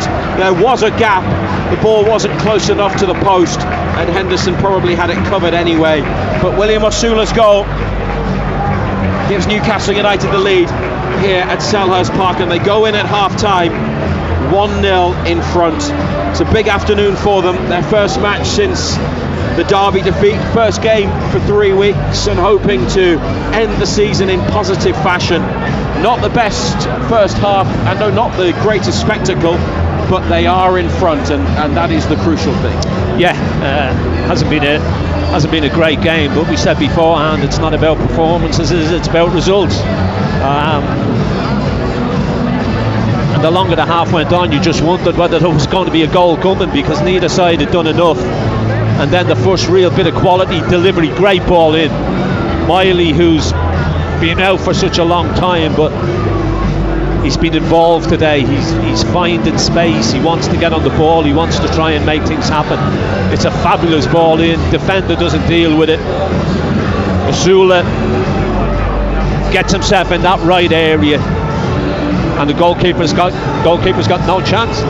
1-0 to Newcastle here, they lead at the break through that William Osula goal. They are still playing at the Stadium of Light, 0-0 Sunderland against Spurs once it is half-time there. Colin White will be along here on BBC Radio Newcastle. He'll go through all of the other football scores at half-time. A bit more reaction to yesterday's football, including Gateshead completing the greatest escape and staying in the National League under Rob Elliott, the former Newcastle goalkeeper. So that is to come. We've got a little bit longer to discuss this first half, Ando. In 6 changes, how do you think it's worked overall? Because we talked about how it hasn't been a great game to watch. I think a lot of their play has been quite slow in the build-up from the back, where they've seen a lot of it. But when they have quickened it up, increased the tempo, either wide right where they created the goal, when Murphy got in, on the left a couple of times, that's when they've looked good. When they've increased the pace, then it's gone bang, bang, bang, they've zipped it around. That's when you think, yeah, they look a good team. Well, we've said this many times, we've said it this season, you know, that when we play at a tempo, when we play at a certain pace, it's difficult for some sides to play against us. And you're right, when we've had it at the back, it's been slow, it's been a little bit pedestrian, but when the likes of Gordon gets on it, you know, Osula running the channels, you've got pace there that can hoard sides. Possibly, if anything, we haven't used it enough. You know, those spaces are in behind, down the side of centre backs. You get the ball into those channels with Osula running those channels, you're going to cause Palace problems. But look, it's a nice position to be in at half time, 1-0 up, because as I said, the longer the half went on, you just wondered whether a goal was going to come from either side, because okay, Ramsdale's had those 2 saves to make, but they were saves that you would expect them to make. But you know, chances have been few and far between for both sides. The double save was important. The second one, because he's got back up and it's one-handed, kept Newcastle level with Palace at that point. But since then, William Osula has scored. His goal came in the 43rd minute. As it stands on the Premier League table, they're going up to 10th, and it would have them just 3 points behind Chelsea in 6th. It's congested in the middle part of the table. This is such an important game. It hasn't been great, but they are leading at half-time. Crystal Palace 0, Newcastle United 1. Matt Bailey at breakfast. The crew of Artemis 2 arriving back on planet Earth, travelling at 25,000 miles per hour. I want to know what else travels at that speed. My Auntie Irene does whenever they open up a buffet. Mickey in Eschwinning, what's yours? Me and my mate when they ring that last orders bell in the pub. Yeah, you're on the other side of the pub and you hear that ding ding, you're like, oh, poof, straight to the bar, yeah? Yeah, and also one more for you, Matt, as well. No matter where my dog is or if she's asleep, if she hears any kind of packet of food or tin open, she's there straight away. Matt Bailey at breakfast. Weekdays from 6. Just ask your smart speaker to play BBC Radio Newcastle. Crystal Palace 0, Newcastle United 1 and Sunderland 0, Tottenham Hotspur 0 at half-time. We will be back with our respective commentary teams. I'm here at the Stadium of Light, Matthew Racebeck and John Anderson down at the at Selhurst Park, and we'll explain. If you haven't worked it out by now, you're probably getting quite frustrated at listening to the wrong commentary. I will explain in a minute how to listen to the other one if you want to be listening to Newcastle or Sunderland. They are in different places this afternoon. Before we run through yesterday's football and even what else is happening in the Premier League, let's track on with the live stuff, shall we? Because day 3 at Bristol in the cricket, the weather threatening to play havoc when we last heard from Martin Emerson, with what had been developing into a fairly routine Durham win against Gloucestershire. Martin can bring us the latest. Yeah, we've had a couple of disruptions today because of rain, but Gloucestershire now following on in their second innings are 139 for 2. They trail by 291, and the 2 wickets to fall have come to the spin bowling of Callum Parkinson, introduced into the game for the first time this afternoon. He got a wicket with his 7th delivery when he got Ben Charlesworth caught at short leg by Graham Clark for 26. That ended an opening stand with Cameron Bancroft of 101. Bancroft then moments later moved on to his half century before he failed to defend a straight one from Parkinson and went LBW for 56. That was with the score on 110.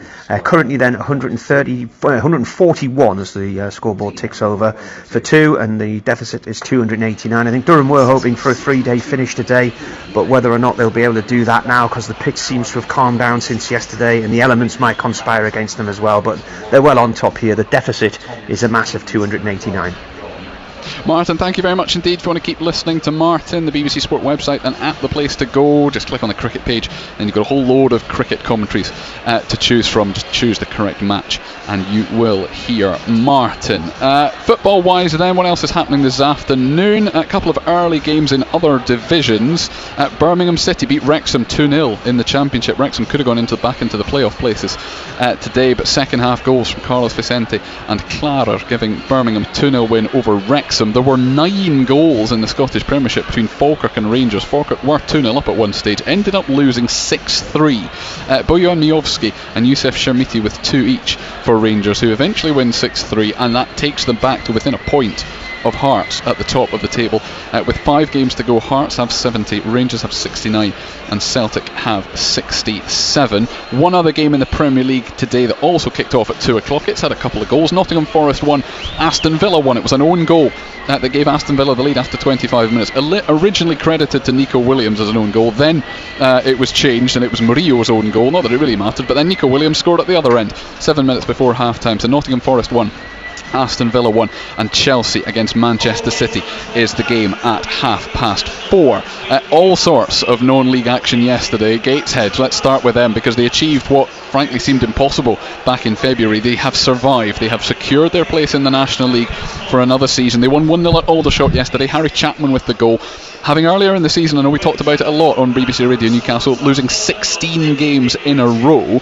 Since then, they have won 9 and drawn 4 of their last 15. At one stage, they were 11 points from safety. They are now 11 points above the relegation zone. It is extraordinary turnaround, with just 2 games to go as well, so absolutely mathematically safe. Here is their head coach, Rob Elliott, who has spearheaded all of this. Here he is speaking to the club's website. The big thing I wanted from everyone was belief when I come in, and you had to genuinely believe, and I think that everyone has. They believed in themselves, they believed in what we can do, and we've pulled off what is a fantastic achievement considering where we were to where we are now with still 2 games left. So just immensely proud of everyone. I think it's a real testament to the culture that we've created and people that we've got at the club, because they've ultimately got us to the point where, I wouldn't say comfortably, but to have 2 games left and be 11 points clear of the bottom 4 is just incredible. So just really proud of everyone. I can't really say too much else other than how proud I am of everyone. Obviously the lads will get all the plaudits, and rightly so, but the staff as well, and yourself and everyone around the club, because it's quite easy when these things go wrong, and I've seen it before at clubs that maybe don't have the people around, where it can become quite toxic and the culture can go. But if anything, the lads have dug in and had that togetherness, and in the space of like 8 weeks from being cut adrift after we lost to Brackley to being where we are is just an incredible achievement. And like I say, I keep saying proud, but that's all I can really say. Yeah, I mean, you mentioned in terms of the achievement of obviously doing what you have done against the odds. I mean, you know, like you say, after the Brackley game, I think practically everyone apart from anyone inside the building was sort of writing you off and saying that you were down already at that point. So to do it with 2 games to spare, how big of an achievement is that from your point of view? Yeah, I mean, the achievement itself probably doesn't sink in. I think it's because we were in the group and we always had belief and we knew that these performances were coming even when we lost to Brackley and Hartlepool, and we knew that the performances were there and we was going to come. But yeah, I don't think it's really sunk in, but it's just it's an incredible feat, because it's not like you've had 4 games against lesser teams. You've had to do it over the course of 15 games, is it? I don't know, kind of 15 games to turn around what we've done. You know, and the form's almost, we've had to replicate the same form as the top of the league to do it. And it showed that these lads have been massively undervalued at other places, but they found a home and they've believed in themselves. And yeah, it's an incredible achievement. Isn't it just? Rob Elliott there, who has masterminded that turnaround for Gateshead, speaking to the club website after their 1-0 win at Aldershot that guarantees them another season in the National League. South Shields trying to join them, took advantage of a slip-up yesterday by their National League North promotion rivals Fylde, who lost at Chester. South Shields have missed a couple of opportunities in the last few weeks to take advantage of Fylde's mistakes, but they did take advantage yesterday. They scored twice in the first 6 minutes, Paul Blackett getting both of them. They eventually beat Radcliffe away from home by 5-2. They are within 3 points now of Fylde. Here is the South Shields manager Ian Watson speaking to their club website. Yeah, it's a really good away win, a good performance in so many elements as well that we really needed. I thought the boys were really brave on a beautiful surface there. Jasper was really brave with the ball, and we all tried to sort of arrive at the right moments to help them and find the spare player and then progress up the pitch, what we've done really well. And then the first 10-15 minutes I thought we were incredible. It's as good as we've been in terms of every decision that we made was the right one. And then the boys have set such high standards throughout the season, and throughout the first 10-15 minutes of the game I was getting slightly frustrated when we were kind of coming off cuff and trying to do different things of what we'd asked and different things what were worked, but the boys just find a way. They're an incredible group, and I see it all the time. We're so lucky to have them, and you just see how much they run and they try, and the energy to go and recover the ball if they do lose it, and I just can't fault them on the effort and everything what they've given today. After recent results that maybe haven't gone our way and sort of the away form of the past weeks, is it refreshing to see a performance like this? Yeah, I think like in all the games, I don't think we've ever had a game where we haven't performed well in certain elements of it. We've always carried out certain things really well, and I think that was the last 2 games as well. Like we only conceded 2 goals, but it was enough for us not to win both games. And then today we needed a reaction, and I just think obviously with the current situation of the league table and everyone's fighting and trying, it sometimes throws up these results, and it's for us to be really calm, understand what we're trying to do in every element of the game, every action, what's the outcome that we want, that we work on in training. And as I say today, in certain moments we carried that out incredibly well. Yeah, well done to South Shields. 3 points now behind Fylde with a game in hand, and that game in hand is at home to Macclesfield on Tuesday night. They are 1 goal behind them in terms of goal difference as well, so it is getting very, very tight. Macclesfield have already beaten them twice this season though. Yesterday in the Northern Premier League Premier Division, Hebburn Town have gone top. Again, a 4-2 win away at Cleethorpes, including a couple in the last 15 minutes. They were 2-0 up early on, then pegged back, but a big win for them to go back top. Hennisford are just behind them, having beaten Morpeth 4-0 yesterday as well. It drops Morpeth into the relegation zone. In the East Division, Heaton Stannington beat Ossett United 2-1 on Friday night. Blythe Town lost 1-0 at Bishop Auckland, which means they swap places, and Blythe Town are back in the relegation zone. Blythe Spartans though could end up being a really big point. 0-0 at home to Garforth Town. They are 4 points clear with 2 games to go of that relegation zone. Ashington lost heavily 5-0 at Matlock, but still 5 points clear of the relegation zone with 2 games to go. No, not quite mathematically safe, but hopefully they can both survive. Consett won 3-0 at Brickhouse Town. They scored 3 in the first 18 minutes actually, and Dunstan beat Lincoln United 5-0. Berwick Rangers won 7-2 in the end. They scored 4 in the last 15 minutes. They won 7-2 at Gretna. There was a win in the basketball for the women yesterday. The Newcastle Eagles beat Nottingham Wildcats by a single point after the men had lost by just 3 points at home to Manchester on Friday night. But the Surrey 89ers is where Newcastle are this afternoon, and good luck to Newcastle Thunder, who have just kicked off in Rugby League's Championship. They are away at Hunslet. Right then, time to head back to our 2 respective commentary teams. It's Crystal Palace 0, Newcastle United 1. If you want to listen to Matthew Raisbeck and John Anderson, they are on FM and the BBC Sport website and app. It is goalless at the Stadium of Light between Sunderland and Spurs. The commentary of that one with Nick Barnes and Gary Bennett is on DAB, on Freeview and on BBC Sounds. Half-time highlights. Total Sport North East. BBC Radio Newcastle. Through the legs of Mitchell to Miley, back to Murphy, to Tonali, to Miley. It's great football. Osula sliding, and Osula scores. Fantastic Newcastle move up this right-hand side, and William Osula, brought in for only his second Premier League start, has put United in front at Selhurst Park.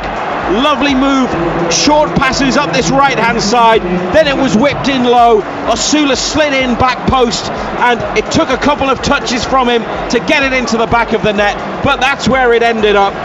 And in the 43rd minute, it's Crystal Palace 0, Newcastle United 1. Total Sport North East. Matthew Raisbeck and black and white legend John Anderson. BBC Radio Newcastle. They lead 1-0 through that William Osula goal, and the teams are here for the second half. Newcastle out first, green shirts, green shorts, white socks. Ramsdale in yellow, Palace making their way onto the pitch now. Red and blue striped shirts, blue shorts and socks. Henderson wearing grey, the goalkeeper. Players' tunnel is in the corner to our right hand side. The Palace changing room is under the stand. The Newcastle changing room, it's been the case for a few seasons now, is well, it's a couple of porter cabins, isn't it, that are stacked together, a little annex just away from the main stadium in the corner. Maybe that's all part of the welcome, in inverted commas, that Palace like to give away teams at a stadium that is known for its good atmosphere and a tough place to come. Here on Newcastle at the start of the second half, with Tonali to Gordon on the left. Good challenge by Palace, who won the ball back, and Brennan Johnson wins a throw off Lewis Hall. No changes for either team, just trying to make things as uncomfortable and hostile as possible. Most Premier League grounds don't have changing facilities in temporary structures. And one that's been there for a few seasons. But Newcastle are winning the battle here at Selhurst Park. 1-0 through that Osula goal. He's challenged for the ball there close to the edge of the area. Palace have come away with it. Miley closing down Camvo. The team: Ramsdale, Livramento, Chow, Botman, Hall, Miley, Tonali, Joelinton, Murphy, the captain today, Gordon and Osula. Chow climbing, winning the header, helped on by Tonali. Palace have it back. They've got Henderson in goal. Centre halves: Richards, Lacroix and Camvo. Munoz right wing back. Mitchell at left wing back. Lerma and Hughes in the centre. Johnson, Pino and Strand Larsen in forward players.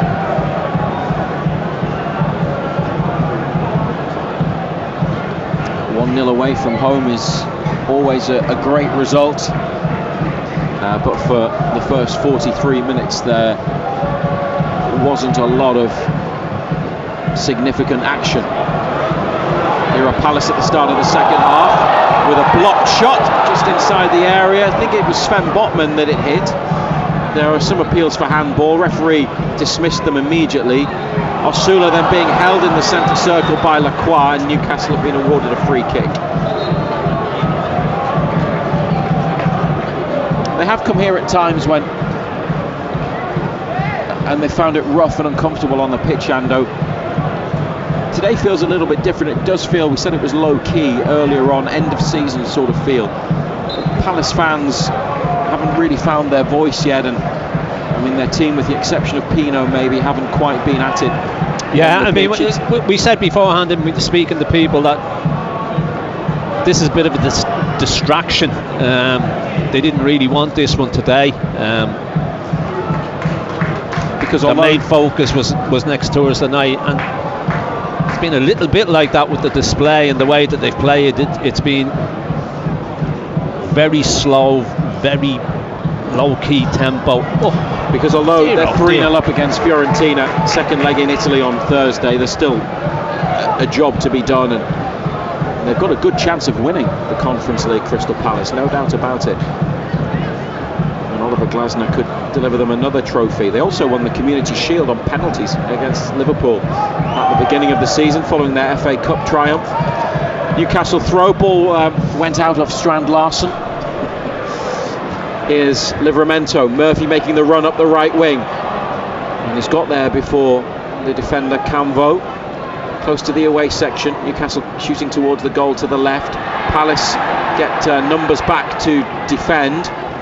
Ball's gone out of play. And it's a throw for the home team, who were determined to win it back there.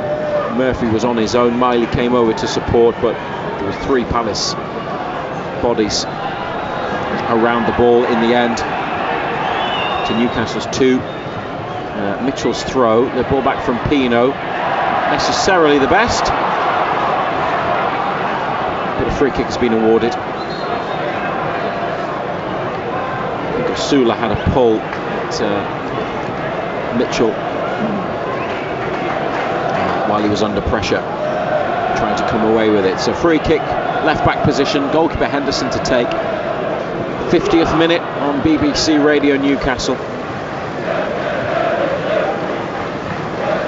Malik Chow plants a firm header on the ball. Osula on halfway, wants a free kick. Ended up on the floor after chesting it down, nothing given. Munoz back towards Richards. Oh, they've lost it. Osula might be in for his second goal. Osula in the area. It's blocked by Henderson by his legs. Near side of the goal. The back pass was away from Richards. Osula got in. There was another defender there who sent him wide. But Osula on it in the penalty area couldn't produce the finish to double Newcastle's lead. Dear oh dear, what are Palace doing?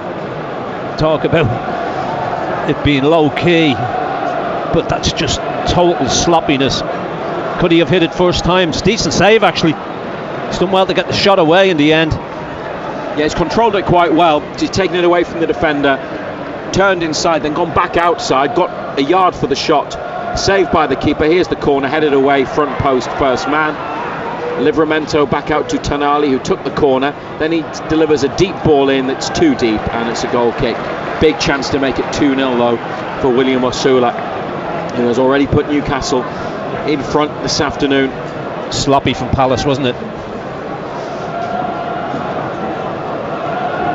Can't give it away in those areas from a defensive point of view. Now Osula chasing passes between defenders and goalkeeper across the box. They're away again. Livramento heads it out on the far side, middle of the home team's half of the pitch. This is Tonali winning it back for United, and then holding off the challenge of Mitchell and winning a free kick. Tonali, they were a bit too physical in their attempts to dispossess him.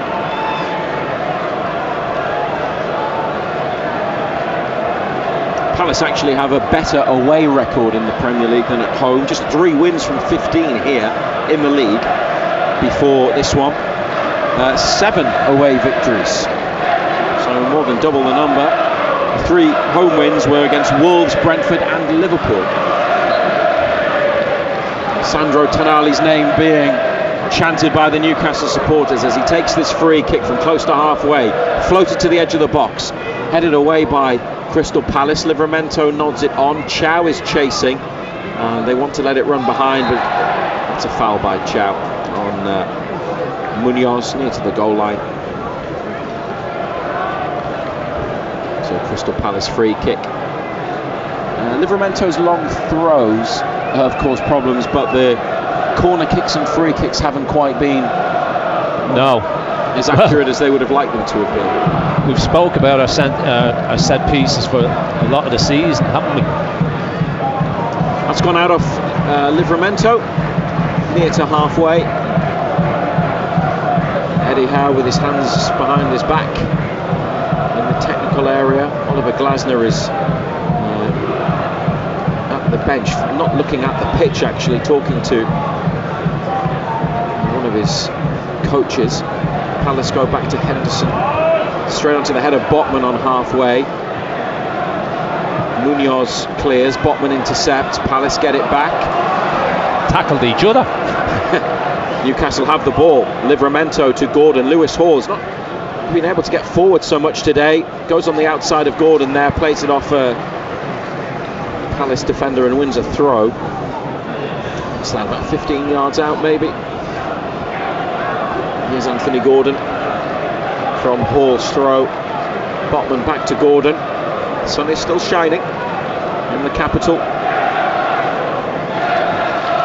Newcastle haven't won here since a behind closed doors match in 2020. Joe Linton and Callum Wilson late goals.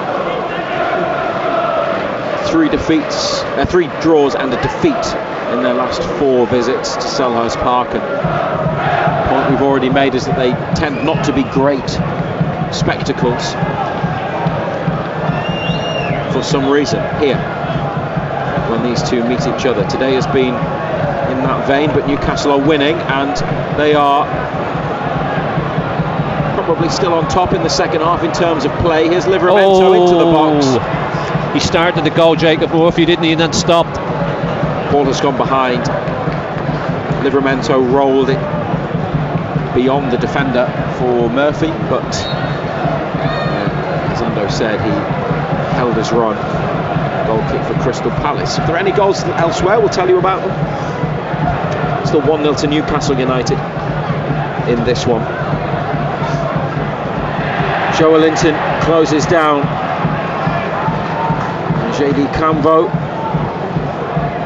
and yeah, they look like they have the physical edge over Crystal Palace at the moment, and also they've given it away again. In terms of football, better as well. Tonali's won it. Gordon tried to slip it through the legs of his man, and it was blocked.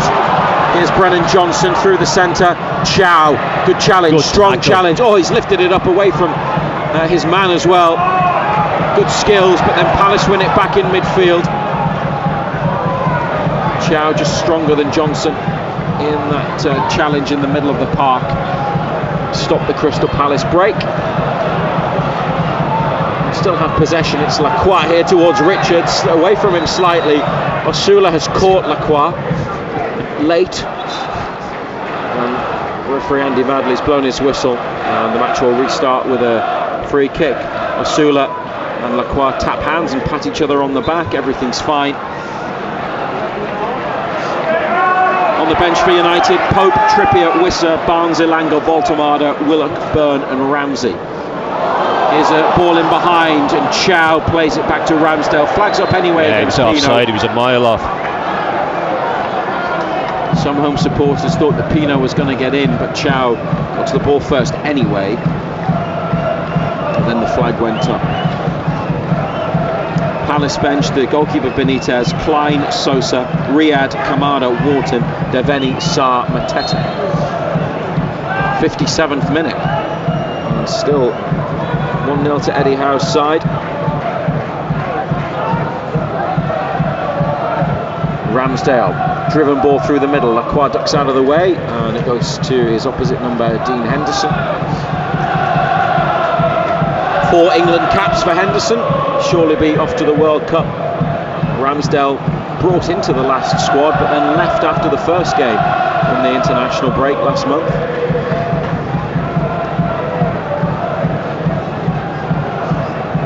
Mitchell, who's got a couple of England caps but hasn't played for the national team for a few years. He's going to take a throw.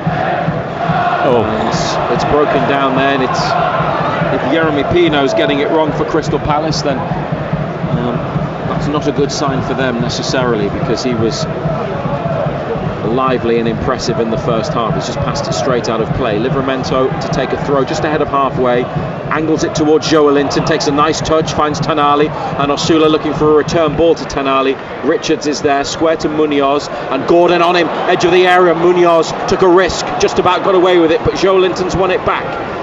And Tonali now for Gordon, inside to Joe Linton, laid off to Miley. They're about 30 yards out with it now, Newcastle. Lewis Miley back to halfway to Botman. Palace a bit fortunate there that it didn't land nicely for United. Miley now to Livramento. Stretching, couldn't take the ball under full control. Palace have it, and they're looking to play through Newcastle, but Lerma then slows it down, and Newcastle get bodies back. This is Pino though, approaching the edge of the penalty area. Back inside to Lerma.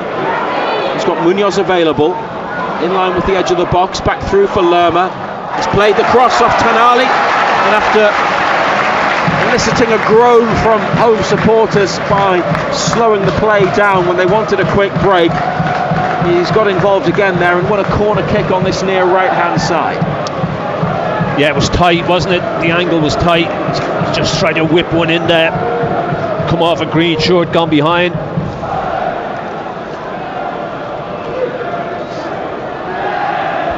Will Hughes has the corner kick for Palace. 3 players in the 6-yard box, 3 more in the area. Hughes Keeper into the hands of Ramsdale, who caught it. Got a bang in the back from an opponent, brings it to the edge of the area, rolls it out to Livramento. Murphy's made a good run up the line. Livramento over halfway up the line to Murphy. Nobody in the middle. Palace make a challenge. Pino, and a Newcastle throw about in line with the penalty box. That's not a bad break up the pitch. Still leading 1-0. They have the advantage through Osula's goal in the 43rd minute. Jean-Philippe Mateta, Crystal Palace's big centre forward, is coming on, and Adam Wharton, the England international, is also getting ready. Can Newcastle get a second goal before those changes are made? It's a nice move from the throw. In comes the cross. It's volleyed out by Munoz. And a free kick for United. Foul on Livramento. 25 yards from goal. Out towards the right wing. A good spot by the referee.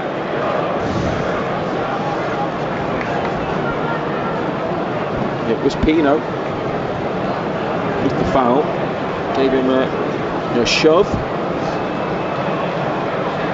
Palace might want Mateta on to try and head away the free kick. Got to be Larson, hasn't it?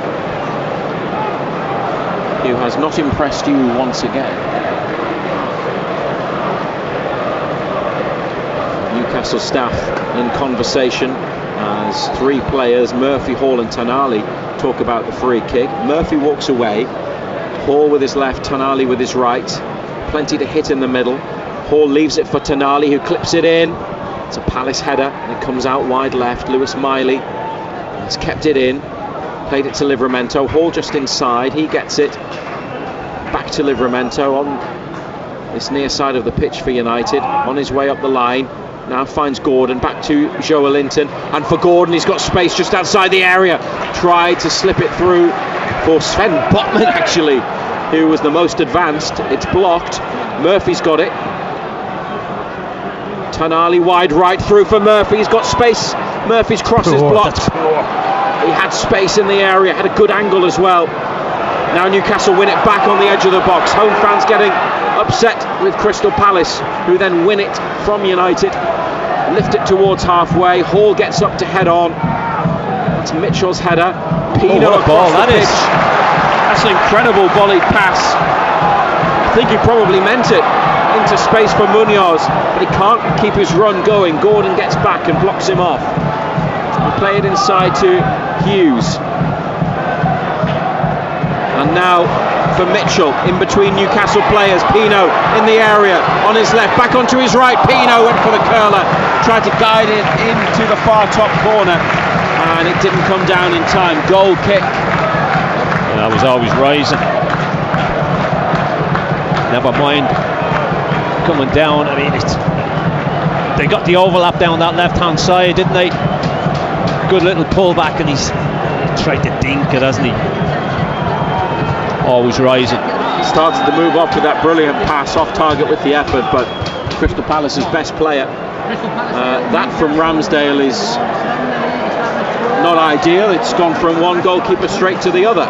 Ramsdale is having a go at his outfield teammates as Crystal Palace play it to Strand Larsen into the area. Strand Larsen with Chow, who wins the ball. Livramento's got it, gets away from Strand Larsen. Newcastle lose it to Mitchell though. Crystal Palace play it back up the left touchline and then into midfield. They have a 1-0 lead, United. Joelinton manages to get the ball away. It's come back though to Canvo and Lacroix on halfway in the centre. 64th minute at Selhurst Park.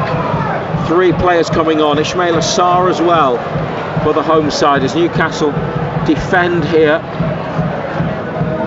Mitchell goes back. Canvo to Pino, edge of the D. Hughes overhits the pass. It's a goal kick for United. Here come the changes, and we can tell you about a goal at the Stadium of Light. Sunderland 1, Spurs 0. Nordi Mukiele for Sunderland in the 61st minute. And Tottenham Hotspur in the relegation zone, 2 points from safety as it stands. If you are listening to us on BBC Radio Newcastle wondering why you can't hear the Sunderland match, well, you can. We split our frequencies when both teams play at the same time.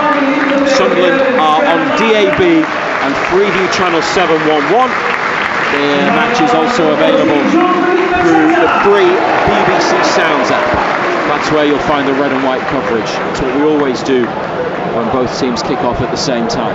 Yeah, Larsson not happy about being substituted. Dear oh dear.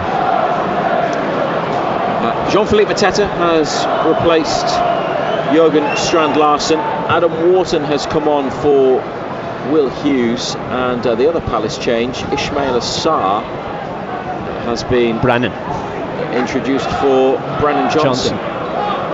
Probably no surprise with those 3 changes. 3 big players on for the final 25 minutes.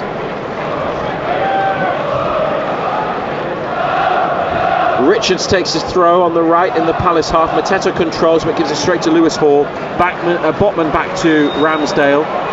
Takes a touch and away through the middle, but another one that's gone straight through to Dean Henderson. It's 2 that have gone all the way from one penalty box to the other, 2 in a row. Osula charges down Lacroix's clearance, and it's out of play on the near side, Palace half.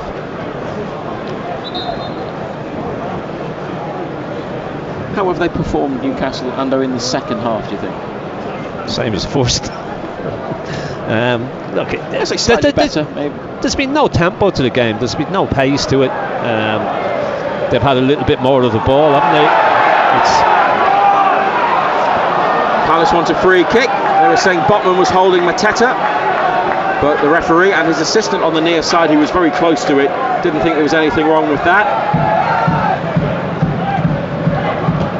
Tanali now to Hall from a Newcastle throw, switches it to Livramento, lifted up to Murphy, down on the chest from Murphy, has a look and decides to play it back to Livramento. Short pass, about 5 yards. Tanali on the far side. They still lead 1-0. Osula's goal at the end of the first half, he could have had a second after a Palace back pass came his way. Still had work to do, and his shot was saved by Dean Henderson. Gordon tripped by Munoz on halfway. Whistle's gone for a free kick. No changes yet made by Eddie Howe, who's got Elanga warming up. Botman to Miley. He's overrun it. Miley, and Sarr has it. 35 yards out. Finds Pino. Stumbles at the edge of the area, but gets back up quickly. Keeps possession. Cambo lost control of the ball, but has it properly now. And it's Jeremy Pino out on the Palace left. They've come over to the near side. Richards and Munoz back to halfway. Harvey Barnes is ready. He's going to come on in Newcastle's first change imminently. Remember, you can listen to reaction and join our conversation tomorrow night on Total Sport at 6 on BBC Radio Newcastle and BBC Sounds every weekday evening 6 till 8.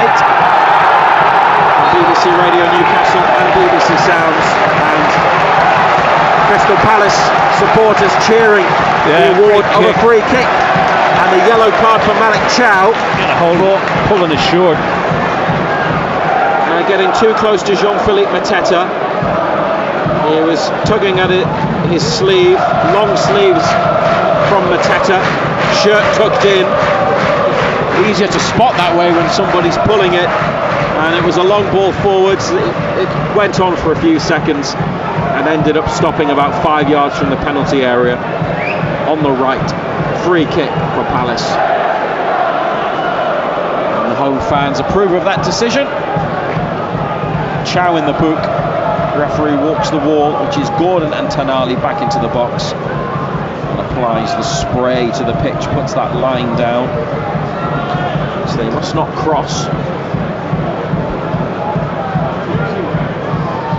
Palace with Richards, Mateta, Lacroix, all near the penalty spot. And Pino's delivery, back post, off the bar with a header, and the follow-up from Munoz blocked. 2 players are down. Referee, has he stopped the game? Well, that was full-blooded from both Lewis Hall and Daniel Munoz. Threw themselves at the ball, 50-50, both went in for it and ended up, each of them, on the floor. But the header off the bar at the back post. Was it Lerma? He should score. Yeah, got the score.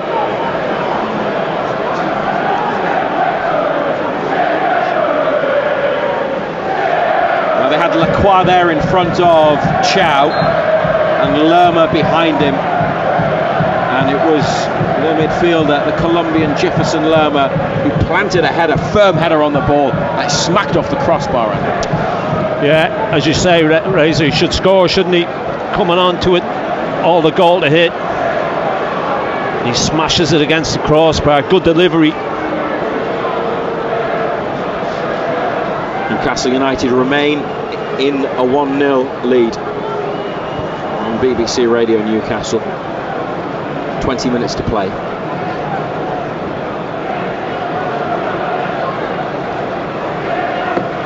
Hall is getting treatment. Munoz is as well. It was one of them, wasn't it? It's fallen, comes back off the crossbar. He smashes a volley. 2 of them go for it.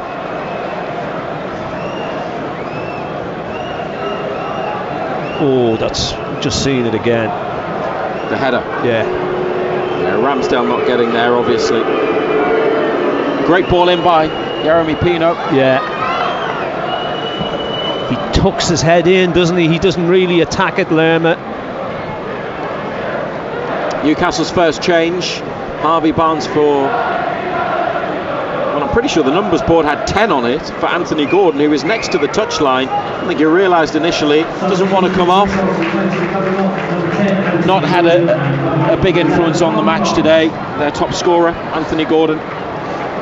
So remains on 17 goals this season, 6 of which have come in the Premier League. Harvey Barnes, second in the goal scorers list. He has 14, 5 in the Premier League. He's on. Both teams have 10 players though. Hall and Munoz are off after receiving treatment, have to stay off for 30 seconds. It's silly, isn't it, with both of them? Just let them get up and get on with it. That's Newcastle's first change with just under 20 minutes to play. Long ball up the pitch. Palace head it and they almost give it away, playing it across their own half of the field. Barnes close to intercepting. Joelinton away. Osula comes to get it and tries to hold it up. Dear, oh dear. Held off the challenge of Lacroix, and then Wharton got involved and he picks up the ball and presents it to the referee as if to say, it was ball, not man. This is what I got. Newcastle have been awarded a free kick.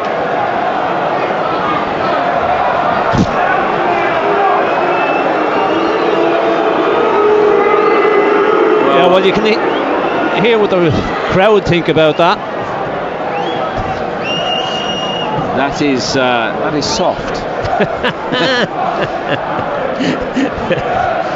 I see so many of them. Yeah. You may also call it an incorrect decision, because it didn't really seem like a foul. Tanali with the free kick, headed away at the edge of the area. Murphy down on his thigh, who's lifted it back up. It's a high ball into the box. It's a Palace header. Isn't really away. Botman chests it, then has a try. Didn't travel very far before it was blocked. It's looped up and come out to Hall on the near side. Barnes involved now, playing it back to Tanali. Clips it in. He's looking for either Chow or Botman. It's a Palace header. Chow wide right, keeps it alive. Back to Murphy, not the best ball in, headed away. Murphy lets it run for a Newcastle throw. 74th minute, they've still lead Crystal Palace by a goal to nil. Murphy takes the throw, gets it back from Miley, then returns it for Miley. Palace though, with Lerma covering, he's come across, won the ball in the corner, and now Mitchell clears. Tenali to Livramento, nowhere to go really. Tried to run up the line, he's been dispossessed. Palace for Mateta. Joelinton with a challenge, needs to avoid a booking to stay clear of a 2-match suspension. The referee as well has shown him a yellow card, and Joelinton will serve a 2-match ban. It's his 10th yellow card in the Premier League this season. He needed to get through this match and he would have been clear. He went in on Mateta just ahead of the halfway line, and Andy Madley has shown him a yellow card, and Joelinton can continue playing today, but he cannot face Bournemouth on Saturday, and he cannot play against Arsenal. Thought he was going to get away with it, but it was like a scissors tackle. Sarr for Palace gets away from Botman. Good run this from Sarr. Great challenge by Chow. Goal kick. Well, Ismaila Sarr moved at some speed there to get away from Sven Botman and just kept going. Saw a gap, drove on into it into the box. Chow came across, made the challenge. Goal kick has been given. But Crystal Palace's substitutes have good turn of pace, wasn't it? Given them something. Miley up to Osula, holding it up, holding off the defender. Good centre forward play, laid off to Murphy, and there's 3 of them here. Barnes, one of them, fouled by Munoz. They nearly lost it between them. Barnes, Hall and Joelinton, but they get a free kick. Here comes another Crystal Palace change. Daichi Kamada, the Japanese international, introduced by manager Oliver Glasner. He's coming on for Jeremy Pino.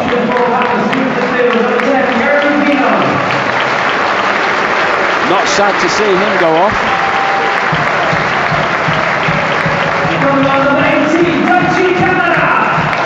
Oliver Glasner has a word in his ear. Maybe they just want to keep him as fresh as they can. He's played 75 minutes, get him off ahead of their crucial second leg of the quarter-final on Thursday night. Tanali with a free kick just inside the Palace territory. Away it goes. Back. Finds the feet of Hall, corner of the area. Wanted some support, there wasn't much available. Runs were made, but belatedly. Back to Tenali, and then up to Barnes, and back to Tenali again. And he's decided to play it into space in his own half for Ramsdale, standing outside the penalty area. From the right, Ramsdale hoists it up. Botman goes for the ball. It's gone out. Off the Newcastle man. Palace throw, middle of their half, far side, close to the Newcastle away section.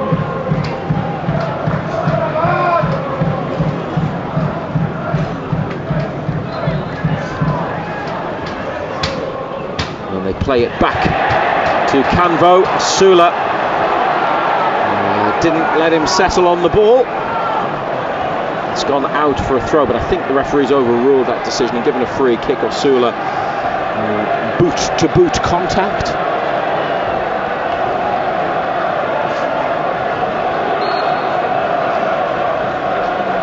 78th minute, 1-0 Newcastle United. Sunderland leads Spurs by the same scoreline in our other commentary on DAB, Freeview 711 and BBC Sounds. Both 2 o'clock kickoffs. This one put back because of Palace's European involvement. Hall onto Barnes, did well Hall, and Barnes has flicked it up the line to Joelinton.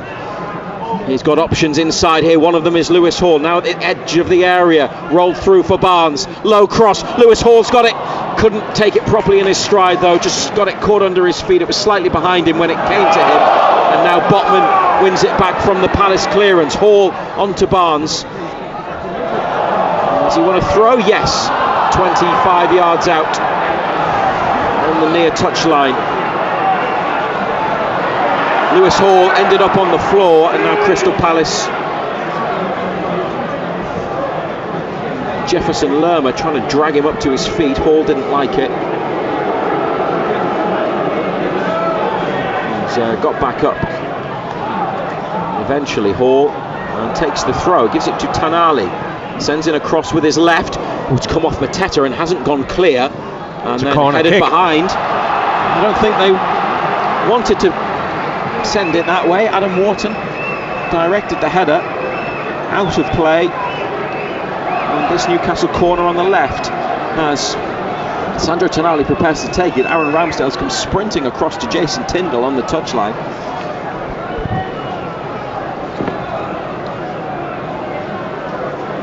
And Sandro Tonali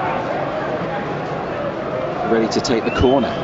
Can't see again. At a quiet Selhurst Park. It's clipped in and headed up by Mateta. On by Wharton. Murphy covering. Oh, he's played it straight to a red and blue shirt. They've got runners through the middle. Kamada, but Hall is back and thumps it up the pitch, and it bounces into the hands of Henderson. The ball from Murphy very nearly played Newcastle into major trouble. Palace on halfway now with Lerma. Gets it back from Mateta and looks for Munoz. Plays it back to Richards. 14th Palace. They had a 12-match run without a win from the middle of December to early February. That was during the period when Mark Gay was sold. Oliver Glasner confirmed he was leaving. Here they are, attacking with Munoz. A deep cross, chested down by Mitchell. Ramsdale's come out. Mateta's into the net. Palace have equalised late. 10 minutes to play. Jean-Philippe Mateta with Ramsdale out of his goal, following the cross from the right. It was sent back into the middle. Newcastle on the goal line couldn't keep it out. And we head into the final period, all square in Selhurst Park. Crystal Palace 1, Newcastle United 1. Well walked, wasn't it? Walked it well. Haven't seen a lot of them in the second half. But the switch from left to right, ball played in. Ramsdale comes and he doesn't get there, does he? It's just nicked away from him. Mateta just gets ahead on it. Mitchell did well because it went over the head of Livramento. He took it down. Ramsdale came out as if to stop Mitchell lifting it over him, but he played a clever ball, accurate ball back onto the head of Mateta. As I was about to say, Palace mid-table, but might feel like they could finish in the top half, not that far away from Newcastle. Now find themselves level as United look to try and respond and go back in front with a long diagonal ball up to Barnes. Palace win it back. Lewis Hall there in midfield. Now Miley making a challenge. Wharton plays it to Richards. They've got to be careful that they don't lose this. Eddie Howe's response is to get Nick Voltemada ready, and also Jacob Ramsey. Elanga is warming up, as is Willock. Palace back to Henderson. Not the best clearance. Tonali away, but Barnes was on his heels a bit. And now Kamada, following a clearance, beats Livramento to the ball. He looks for Mitchell, but it goes out. He's tried to play $1 million ball with the outside of his right boot, hasn't he? 1-1. Thought they seemed fairly comfortable, but 3 points might become 1. That's the way it is at the moment, and it would be a blow in their quest to seal a late European spot. They've got to finish the season strongly. There isn't much room for error, really. There's a run by Livramento and a good ball played across midfield, and Hall takes it forward. He's over halfway. Barnes with him, makes a run inside. Good run by Barnes. Osula's got it, tries to play it back through to Barnes. Palace regain possession through Richards. And he holds off Barnes and Osula again. And up the right wing to Sarr with Mateta in the middle. And Kamada back post. Oh, too high for Mateta, and Kamada slipped. Newcastle throwing in the corner flag. Good break again. Decent ball played in. Just lost his footing, didn't he? Look like he just lost his footing. Just couldn't get there.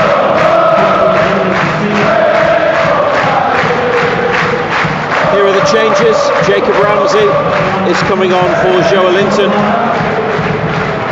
And Nick Voltemade replaces William Osula.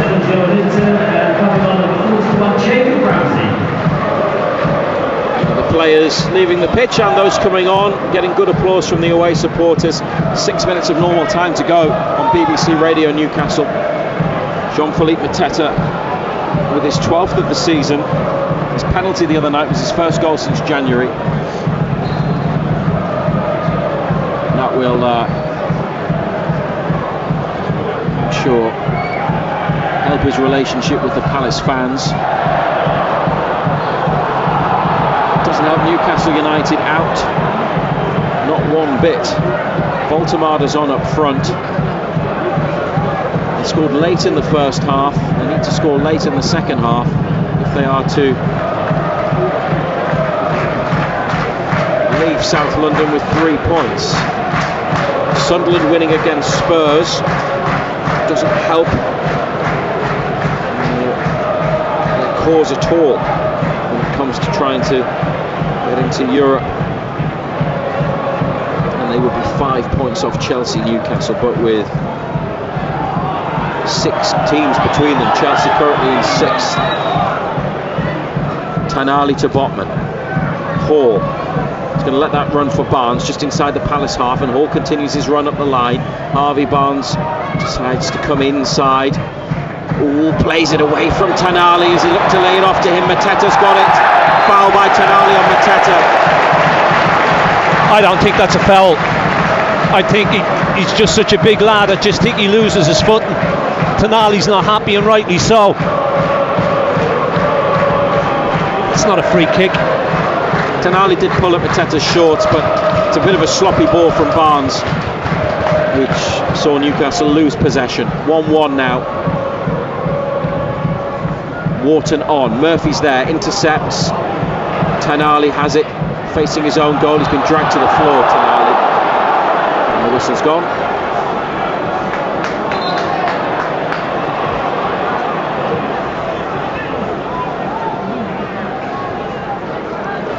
Botman brings the ball to halfway. This is Ramsey. Back to Hall. It's tight, they're under pressure. Wharton stepping out of midfield to close down. Botman goes back to Ramsdale, gets it again to the goalkeeper's left. Barnes making a run in off the left wing. It doesn't go. It's short to Miley, middle of midfield. Botman back to Ramsdale in the D. Now it's lifted long. There's Voltemade. It's not a bad header inside, but Palace are there first. Miley here to Ramsey. Newcastle get first to Go that on, one. son. Jacob Ramsey over halfway on the left. Barnes trying to run in behind Munoz. Ramsey's found him with a good ball. Harvey Barnes is in on goal. He's squared it. It's between Newcastle players in the middle. Kept alive by Miley, far side, but Palace get everybody back. Now it's with Chow. Away from Mateta. Chow trying to pick a pass. Ramsey. It's not a bad reverse ball. Murphy's got it. Beaten Mitchell to it. Inside to Miley. Back to Murphy. Livramento. 25 yards from Crystal Palace's goal. Scores at 1-1. Livramento, good turn. Wharton slides in to win it back. Then Chow gets there before Mateta. Livramento to Botman in the centre circle. They're keeping it moving, Newcastle. And Hall here. Wide to Barnes. Voltemade's gone back into the middle. Barnes taking on Munoz. He's played it behind the ball, but Palace have given it away. Murphy, right corner of the area. Goes back to Chow. Botman. Everybody just about within 30 yards of the Palace goal. Hall and Barnes. And now back to Botman on halfway. BBC Radio Newcastle. 2 minutes of normal time to go. Voltemade tried to lay it off to Ramsey. Didn't, and then commits a foul. Stops the Palace break with a pull at Lerma. Free kick.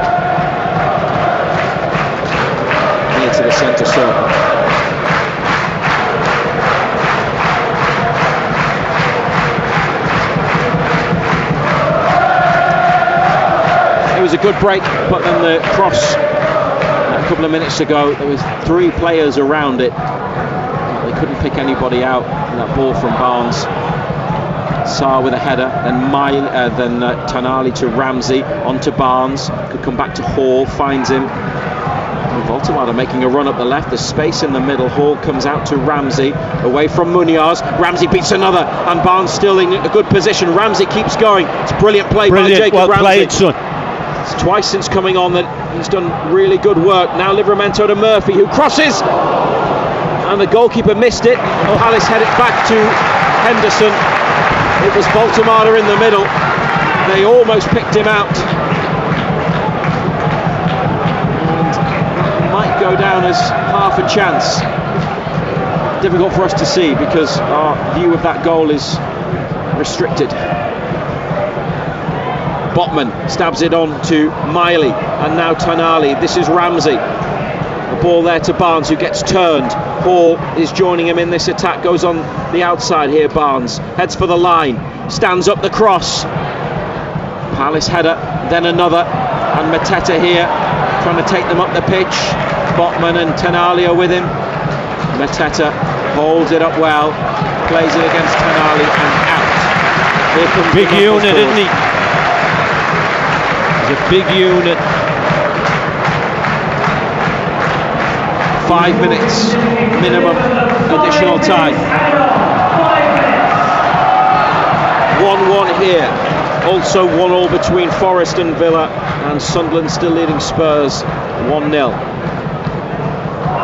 Sliced clearance from Palace. Wharton with a header.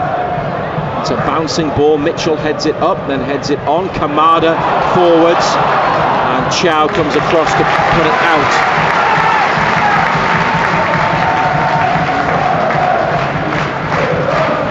Equaliser from Mateta in the 80th minute after Osula on 43 for Newcastle, and he had that big chance in the early part of the second half. Not necessarily the easiest chance, Osula,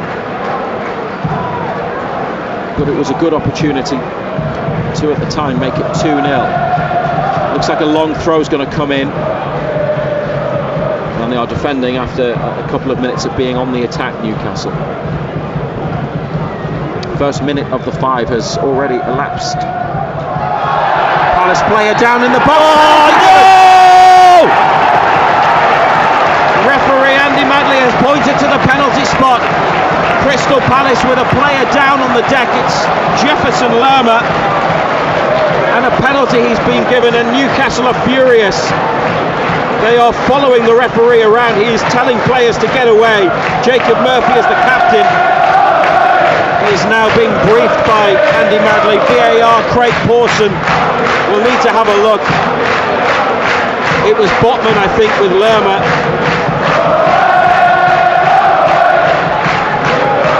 Well, is that soft? He does have a hold of him, but he does throw himself down a bit, but there is a shirt pull. There's a shirt pull, but it's not the worst you've ever seen. And then he definitely exaggerates the fall. But Botman was holding him. The decision stands. It is a penalty. Sunderland are playing 11 minutes of additional time. They still lead 1-0 here. Newcastle's 1-0 lead cancelled out, and they could find themselves behind. There's all sorts of pushing and shoving on the edge of the area, but the penalty can't be taken because Aaron Ramsdale had gone. It's going to get pooped to as the well. Newcastle bench, and now gets a yellow card, delaying the restart. Jean-Philippe Mateta has come off the bench to equalise, and now has the chance to put Crystal Palace in front. Ramsdale has a decent record against penalties. They need him here. This is huge. In added on time, Mateta, it's into the bottom corner. Ramsdale went the right way, and it looked like he got close.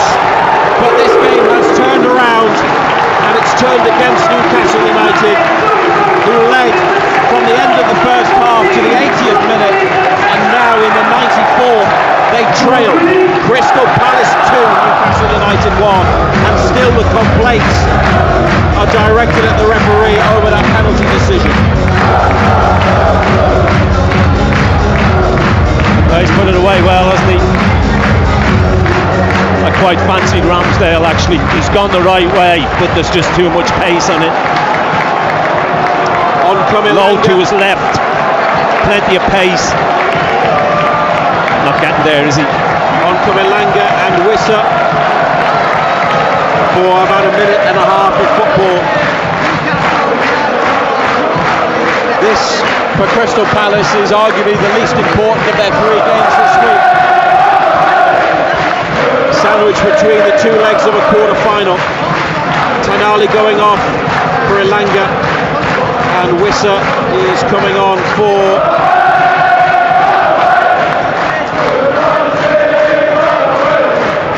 Murphy. Botman gets the armband. Might be too little, too late.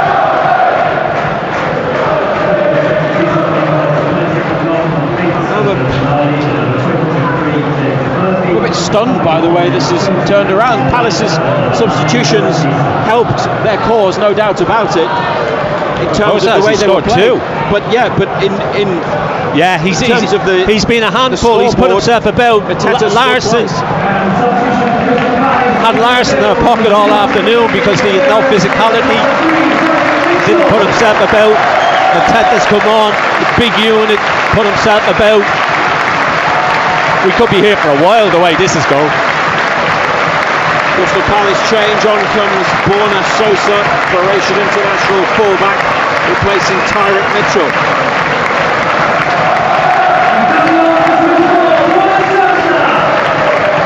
Palace with only 3 home wins and only 1 win after a European game lead this by 2 goals to 1. Newcastle needs something pretty special and they need it quickly. Botman to Hall, he's nearly lost it. Botman's got it back inside to Chow. Gonna have to go to the keeper. Ramsdale sends it long. They're looking for Elanga. Cambo is there, heads it out. They should have just over a minute of match action of football following the penalty and the various changes. Livramento here trying to make a run up the touchline. Palace clear it. Mateta is there. Ramsey's got in between man and ball. It's gone out though. It's actually a Newcastle free kick. Full time, Nottingham Forest 1, Aston Villa 1. Well, the referee, having pointed Newcastle's way, has now given a throw the way of Palace. So they don't have the ball. And this Palace throw is in United's half. Sosa up the line. Headed out.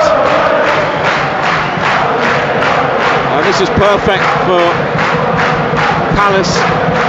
They can take time over throw-ins, they can manage the game. Eventually they get the ball back in play. It's gone out off Mateta. Newcastle throw, but it's next to their corner flag on the right. Chow to Livramento. Referee tells him to get back. Went back a couple of paces, then goes forwards up the line, looking for Voltemada. Away by Crystal Palace. Livramento thumps it up the pitch, but it goes out just past halfway. It's up to the referee now. We're in the 98th minute. We've no idea how much more time will be available. Crystal Palace with an injury time penalty kick. Look like they're going to win. They might even get a third. Here's Sarr, blocked by Botman. Wharton. Sarr again, chipping it up. Kamada back post. Keeps it in with a header to goal kick. Is there even time to take it? Ramsdale launches it. They've got Elanga there, trying to run onto it. Lacroix's header. Wissa's chasing. Richards on the near side. Up the line, stayed in. Munoz a slip. Hall to Barnes. Now back with Hall. Now Ramsey. They've got the ball, but they need it at the other end of the pitch. Ramsey going across halfway, going back to the goalkeeper. maybe one last opportunity. Long ball from Ramsdale. Richards with a header. Elanga looking for Wissa. It's gone backwards off a Palace defender. Referee's given a corner kick. Aaron Ramsdale's going forwards for it. This is surely going to be it. Lewis Miley to take the corner. 99 minutes. 5 was shown on the numbers board, but there was the penalty, celebrations, substitutions. They might not get much beyond the corner. They need to make it count. Can they nick a dramatic late equaliser? Miley's ball in. Henderson claws it away. There's the final whistle.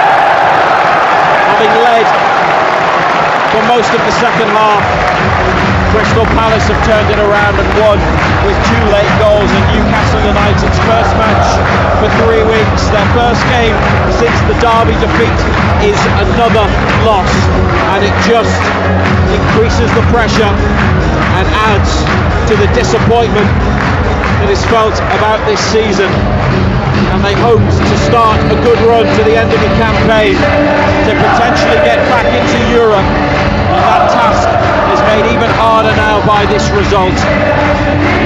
They were looking okay, and you probably didn't see this turnaround coming, even if Palace were playing better after they made the changes.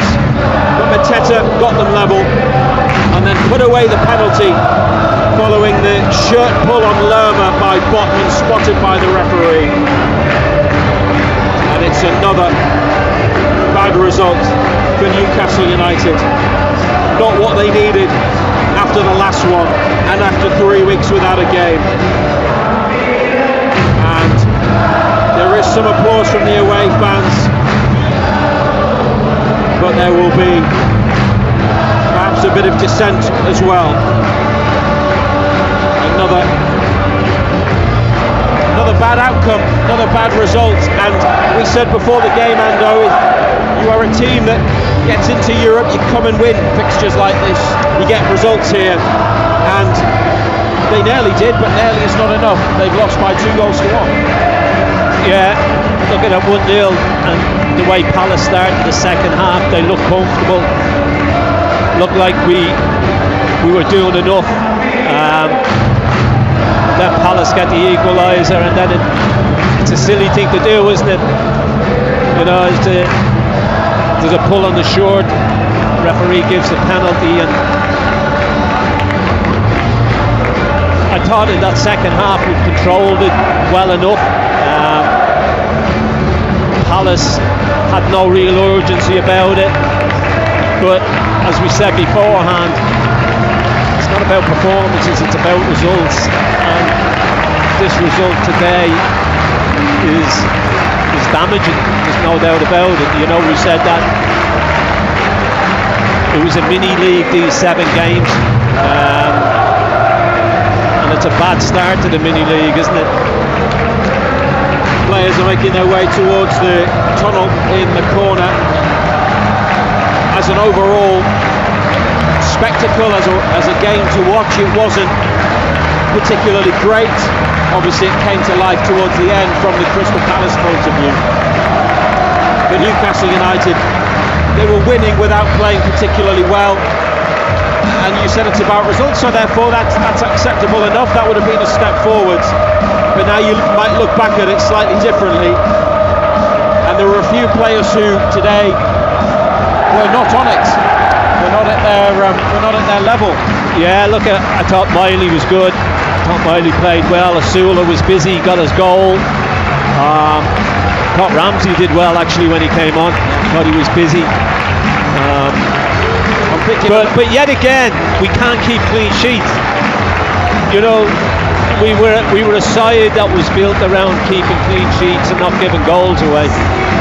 And now we're finding it so difficult to keep clean sheets. But look, you've got to reset, you've got to prepare for Bournemouth next week, and you've got to go again. But look, it's most definitely not the result you wanted, not the result you were hoping for, and it's made things an awful lot more difficult, hasn't it? Yeah. Thinking about some big players, didn't see a lot from Gordon today. Livramento was involved in the goal, but didn't necessarily have the most impactful performance. Think about Tonali in midfield. Again, he's probably played better. Joel Linton picked up a yellow card, which means he's going to miss 2 games. Probably would look across the pitch and think some players can play better. Let's talk for a moment about William Osula, who scored the goal, adjusted well after a cross was deflected into his path to put it away. Could have scored a second. I thought he did all right. Yeah, he did all right. He was busy. You know, he runs in behind. He uses his pace. He got himself in the right area for the goal. Great cross in by young Miley, and he's finished it off at the second attempt. And it was a goal that basically came out of nothing, because you didn't see a goal coming in that first half from either side. Either side didn't do enough. And you would say similar in the second half, right? You know, you couldn't see either side scoring in the second half. You always felt that it looked like it was going to finish 1-0, and then all of a sudden that Palace get the equaliser, and then we give the penalty away, and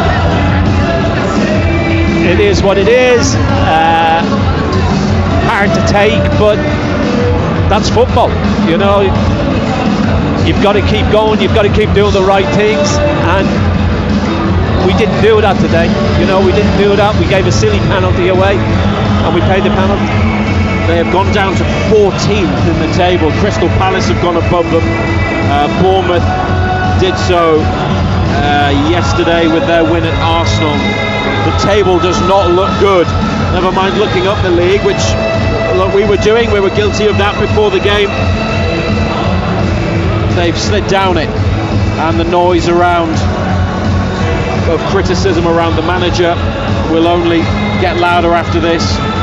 Players have to take some accountability as well, because they were 10-15 minutes away from seeing it out and they couldn't do so. Beaten again, and in the Premier League it's 7 defeats from their last 10 league matches, and that's as many as Spurs have suffered in that period. Spurs beaten today, they stay in the relegation zone. 1-0 it finished to Sunderland, and 1-1 between Forest and Villa. Total Sport on BBC Radio Newcastle and BBC Sounds tomorrow from 6. Search for Total Sport North East on BBC Sounds. We'll have reaction to both games, and you can phone in to have your say every weekday evening from 6, and catch up on any shows you've missed through the BBC Sounds app. It is, as Ando described, a damaging defeat for Newcastle United at the start of this run-in after the 3-week break, and their first game after the derby, which was also damaging, has not gone their way. It looked like it would through William Osula's goal, but 2 late goals from Jean-Philippe Mateta for Crystal Palace mean final score at Selhurst Park. Crystal Palace 2, Newcastle United. Miley, it's great football. Osula sliding, and Osula scores! Fantastic Newcastle move up this right-hand side, and William Osula, brought in for only his 2nd Premier League start, has put United in front at Selhurst Park.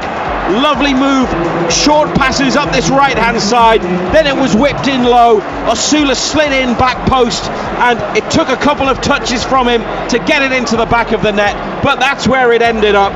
And in the 43rd minute, it's Crystal Palace 0, Newcastle United 1. Cross, chested down by Mitchell. Ramsdale's come out. Mateta's into the net. Palace have equalised late. 10 minutes to play. Jean-Philippe Mateta with Ramsdale out of his goal, following the cross from the right.